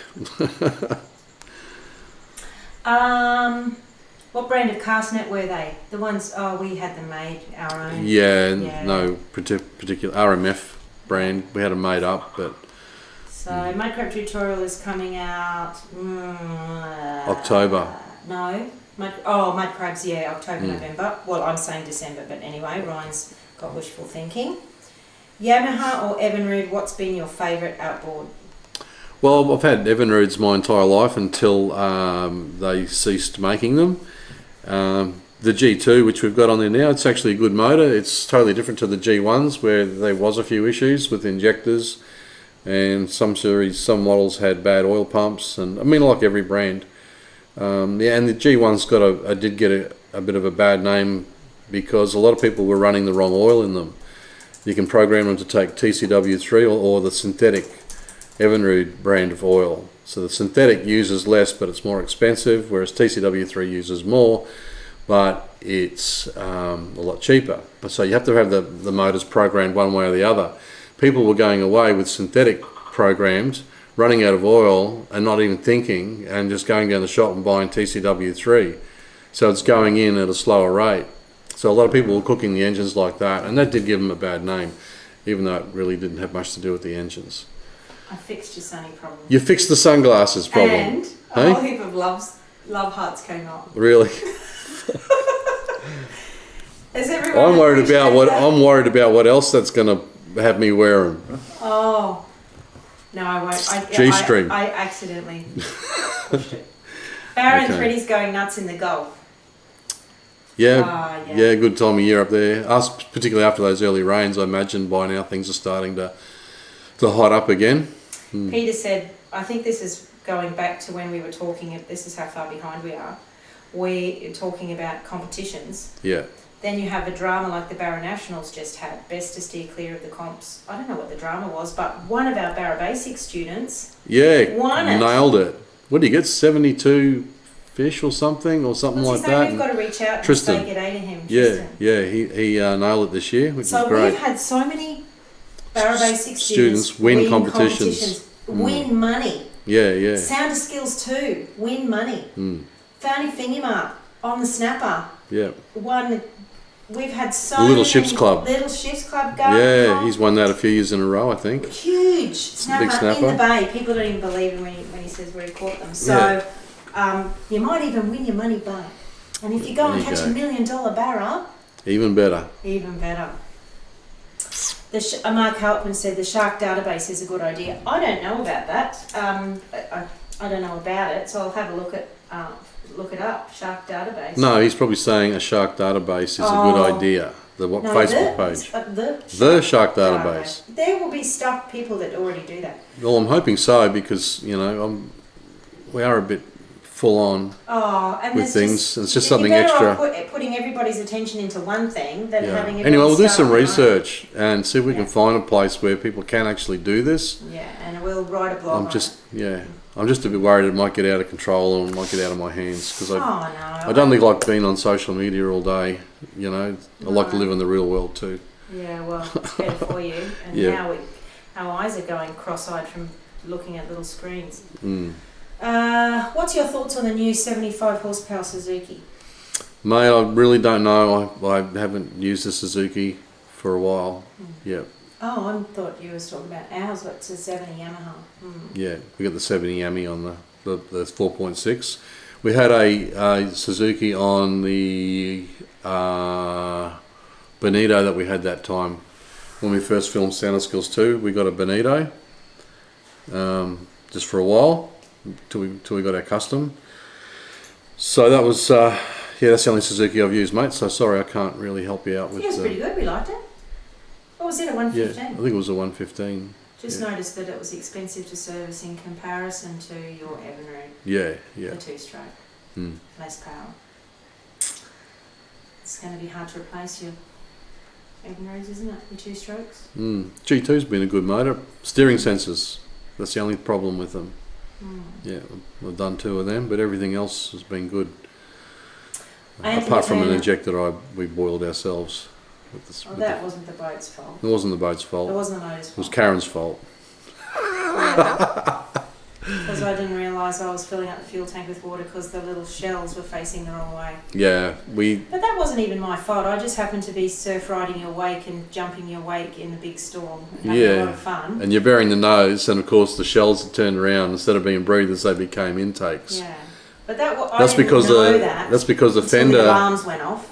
That's because the fender was rubbing against them when it was tied alongside the big boat, and it spun one of the shells around. Yeah, and then So that's why you should have welded shells, not the plastic ones. No, luckily our insurance covered it actually because it wasn't field contamination. It was an accident because of that reason. Yeah. But it was made worse by the fact that we tried to anchor up and you couldn't find a good anchorage. It's like, screw it, let's just run for Snapper Island. Yeah. It was getting late in the afternoon. I jumped in the blue boat and I like wake surfing and stuff in the blue boat while he's. That was good. You were disappearing behind the waves. Yeah, and I had the GoPro, and of course when you bury the nose and the water comes up, it looks spectacular. So I'm just like going nuts, and without realising it, I'm just putting gallons of and Pearl Bay to Island Head Creek. Yeah. You were right behind me. You did disappear. You disappeared. It was so rough. Yeah, no, they were pretty big swells. I'd look back and you'd disappear, and then you come up again. And we were with a bunch of sailboats, wasn't it? And after the second night of rocking sideways, it's like, you know what? No, out of here. 1100 horsepower. Let's just get out of here. We only had a 6 mile run, but it was pretty shitty. It was very shitty. And normally he's in front of me beating down the waves, and you didn't beat down anything. The swell were too big. You were surfing in the 6 metre. Yes, in the rain too. How come I'm always in a little boat? I love it. I know. It's probably why I got bad arms. Probably. I'm in on the shark thing. Anthony Turner, Dean Shirley. I'll report on sharks each trip, even in the Fitzroy. They are. Hey Dino, sorry we never got to catch up this time, mate. We didn't have time. We had that bit of bad weather, which put us back a little bit. And the boys were crabbing from sometimes 4 o'clock in the morning. Oh, we're just doing different runs. And then they come back and then go out again at 4 o'clock in the afternoon and wouldn't get back till 8 o'clock at 9 o'clock at night because there was all of us in the house and we cook it was late and it got really exhausting. Yeah. We got a lot done though. We kicked ass. It is our fastest ever course. We smashed it. Yeah. I'll give the first report. 30 sharks in 5 days. Hammerheads, black tips and bull sharks. All the card will end of Hunchbrook Island leading to the full moon this month. There we go. Well, when you retired from charters in 2018... Let's do some research, see if we can find somewhere that's already got the stuff set up. If not, I will contemplate doing it. Ian Moody, Yamaha. I was Evinrude all my life. When I was younger and in the two-stroke days, they were awesome. Since owning a 2019 model F90 XB Yamaha for charters, I have to say it's the best engine I've ever owned. Yeah, he's had a good run out of that. Yeah. That 70 on the 4.6 is a good little donk. Doesn't miss a beat, even though we haven't used it a great deal yet. But Patrick Kavanagh said, red tape, greenies, all that, they're breeding in numbers. You have following people have a politics with this outcome is very heavy. I still believe nothing gets down without a voice, so I support to strive for an ideal. Yeah, we've got to do something. Just some people say they don't like us getting too political and I should stick to fishing. I think we have to get political. I mean, I don't want to get political, but it's all about what's fighting our cause. You know, on our watch that we don't know about. That's right. There's a lot of shit happening. And a lot of stuff gets passed, and we don't know about it. We find out about it later. Oh, do the people know that Albanese and his environment minister and Penny Wong signed the Treaty of the High Seas? I don't know what that is about. Well, it's all done with United Nations, UNESCO, you know, all that mob over there, ones that tell us what to do. What that's going to be is basically the entire Australia will be like we are up here, 1/3 green zones. So it's been signed apparently. You know, the interesting thing is, tell us. When that first came out, like I was working for marine parks and we're going to make 30% green zones, which I think is a good idea. And then they brought it up here, and then you think that's the end of it. Like that's, you know, but it's not the end of it, because then we were the guinea pigs up here. Then they have this. It's like it's never enough, is it? It's no. Never enough. And you know what? We don't have a problem catching fish. If these fish are so rare, how come we can catch them? You know what? We've had so much bad weather this year during a period where traditionally people would get out a little bit, because pretty soon we've got trade winds for 5 months. How much pressure gets put on the reef? How many people can actually get out there? It's like all the... Mother Nature's the biggest protector of the bloody lot. But it's just ask all the charter boats how many trips they've lost this year. It's like the bleaching. I mean, how many... I snorkel on the reef. When we go away, I snorkel on the reef every day. We only fish for a couple of hours, and and we've got our own sites that we've been monitoring. And we've barely seen any... And I used to be in the bleaching monitoring program around Moreton Bay, didn't find much then either. But the only bleaching we've ever seen is right after the floods. On the closest reefs to Cooktown, they were covered in red dirt, silt, and that's because of a bit smashed up from this cyclone. And that's in a 1 in 200 year event. But just north of there, which has got warmer water, pristine. Just missed the flow. Yeah. Just like 10 miles to the north of those couple of reefs that had the silt on them, that had a tiny little bit of bleaching on them, and they'd been through 2 heat waves. 30.2 degrees was the warmest, and coral don't like stuff over 28, and they still pristine. The coral up there is amazing. Absolutely. You will not find better coral in the world at the moment. Stunning. Anywhere. It is stunning. Yeah. Oh, well, we haven't been up there for 4 months, but... that's why I don't like them saying mass bleach, coming up with these kind of terms. An idea that... Gives people... And what I want to know is how come it's been so pristine up north in the warmest water if heat is the problem? Unless, well, obviously maybe the southern corals are more susceptible, but that being the case, natural selection will just move and East Ocean current. It's been proven bleaching's through coral core sampling. Bleaching has actually occurred. Been going on for 2,000 years. Well, 400 I think is the furthest they've gone back, and there's bleaching all the way back through to then.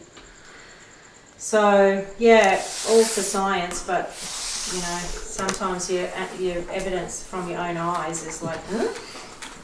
Well, I started diving and snorkeling the reef 41 years ago. They've been studying the coral on the Barrier Reef for 39 years. So that's it. That's all they've got to, and they might say this is our 5th event since 2016. Yeah, of course, there's going to be parts of the reef that will have 5,000 bleaching. Years ago, it's a natural event. Was at mountaintop. Well, that up there, according to the research station, a lot of those corals died off totally in the 2016 event. Yeah, they did. And now, and 2020, they were pristine again. Oh yeah, beautiful. pristine. Last trip we did last year. So it approximately takes about 3 years for the coral to fully recover back to absolutely stunning again. Well, we've watched those plate corals go from plate size This to big table size. To, yeah, 6 it's amazing. feet. 6 feet We've wide. got 5 sites up there that we're keeping an eye on every time we go up. 4 years. Mm. So they can grow pretty quick. Well, those plate corals do grow pretty quick. Yeah. Caught 15 by 40 centimetres in Creek 4 Missionary Bay. There was a whole school of them. Michael Blake, I think he's talking about baby sharks. Sharks. Remember that That's the day? problem now. We were swarmed by them and we put the GoPro down. Yeah. That's the trouble. There's so many juvenile sharks now as well. And, people trying to use live bait for barra in the estuaries, it's running into so much trouble. Sambo said, I'm getting a pair of them for you, but I don't know what he's talking about. Sam, will be Sunglasses? That'll be it. The aviators. Yeah. That'll be so funny. Have to call the PC mood swings. Totally. What's your go-to line and leader size for barra? I think we have. Do we have got a blog on that? Yeah, mostly sort of 60 pound, but if I'm distinctly chasing large fish, I'll quite often upgrade to 80 pound, and I like using Andy, A-N-D-E, great leader. You can get it at Fishing Warehouse in Townsville. I don't know of anybody else who has it. I haven't really seen it. I'm not sure if anyone stocks it in cans. I don't know. The best way to get your sounder to read at speed, we've got a blog on it. Positioning of the transducer is a big thing. Go to YouTube and type Avoiding, Ryan Moody sounder read at speed or something like that. Yeah, having the right level in the water so they don't create bubbles on the face. Put them in an area of non-turbulence. And we go into even more depth in sound skills too. Yeah. Which is on special. Starting tonight. Mm-hmm. Neck up your parrot. Oh, it's not nice. I think they might be talking about me. That's it. He's a nasty little man. Yeah, interested to hear how they go with all the charters. Oh, hang on, that's Ian Moody, same reason. Oh, they're talking about motors. We need to move past. Otherwise we'll be here. Can't get the Everroot anymore. No, we can't. No. Hey guys, this is Jade. Done sounder skills too and loved it. Considering finding fingermark course. Is there a minimum depth to catch larger fingermark as I'm limited to inshore fishing? Not really, mate. No, summertime you'll find bigger models will move in closer to the coast during the summer. Especially at night when they wander a bit further. How many rods have you got and use each trip? Take about 6? We take about 6 to 8 most trips. We have a couple of top water rods, a couple of spin jig, a couple of overhead jigs. Probably around 6 to 8 rods we take most trips. Yeah. Someone said, who's the better looking brother?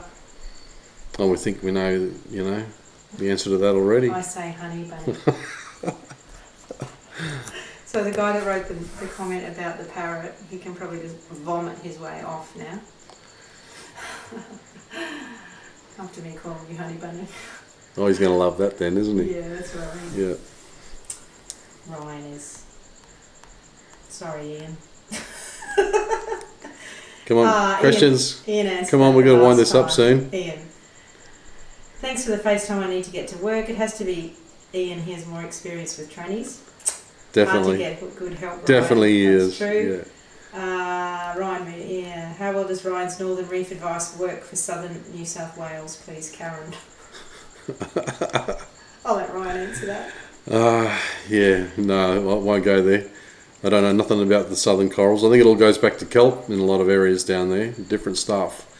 No staghorns or plates and I don't know. all the other bits and pieces. I don't know. Best lures for Tinaroo, I think we answered that. Yeah, we covered that. Does fishing together bring you closer? You both have an amazing bond like me and my wife. Oh, that's lovely. I think getting out and adventuring brings us closer because we like a bit of everything. We just don't fish all day. I got a knackered back. We catch 6 or 7 fish for our content.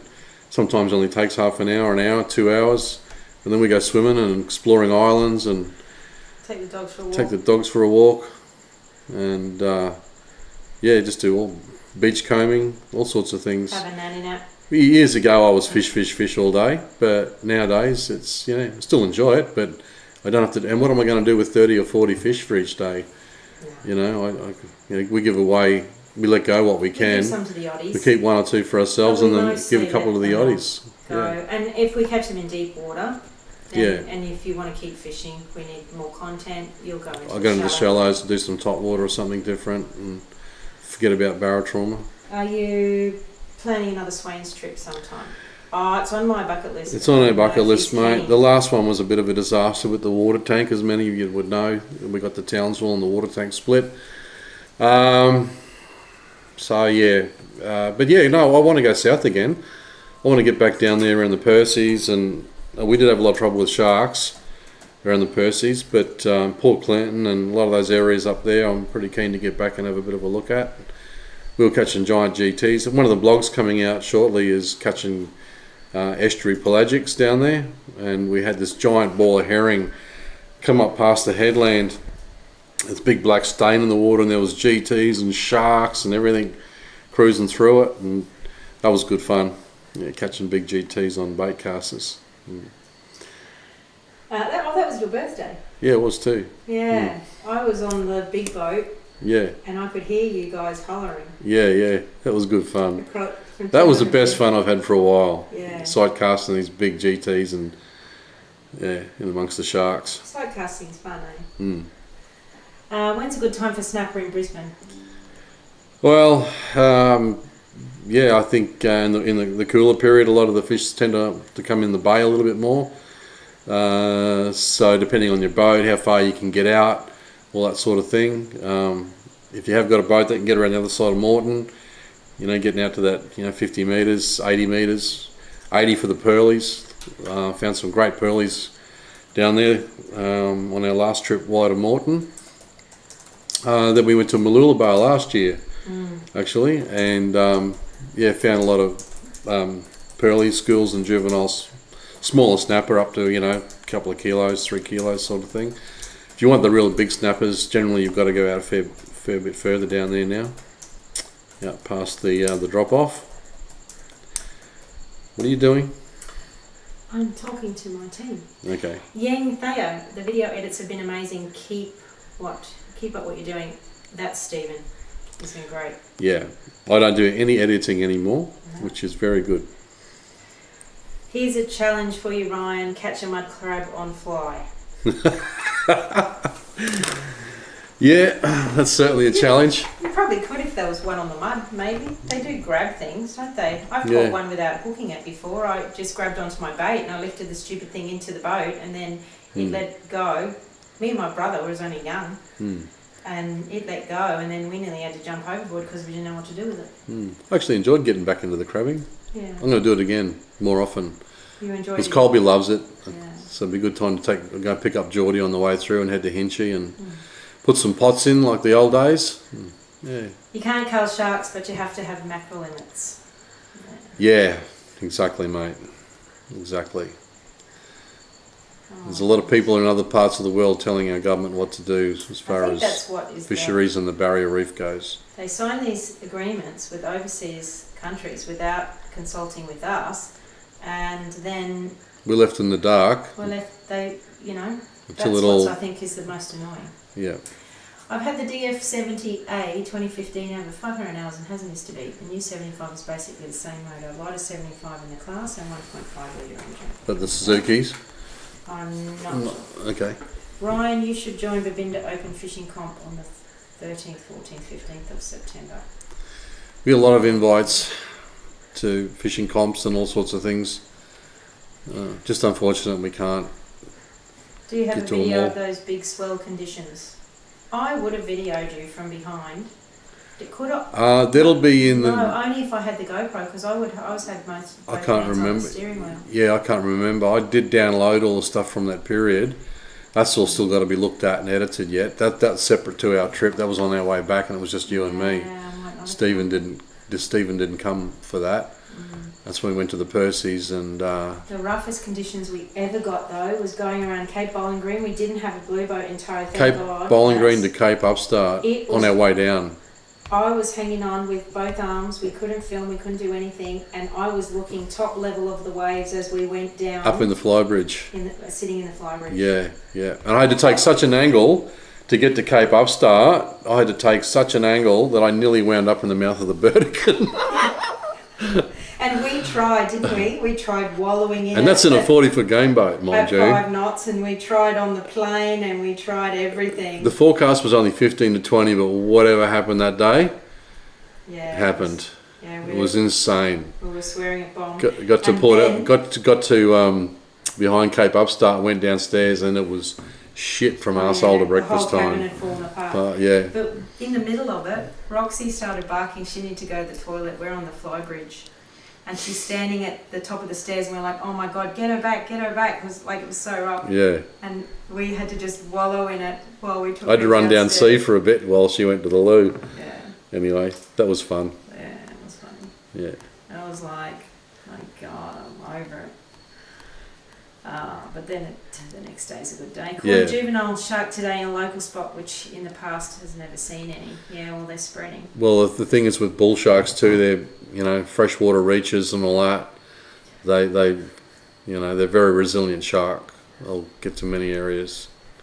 Good old Olivia got the weather wrong again. Oh, I don't think it was Olivier. I think it's Bureau of Meteorology. Oh, yeah.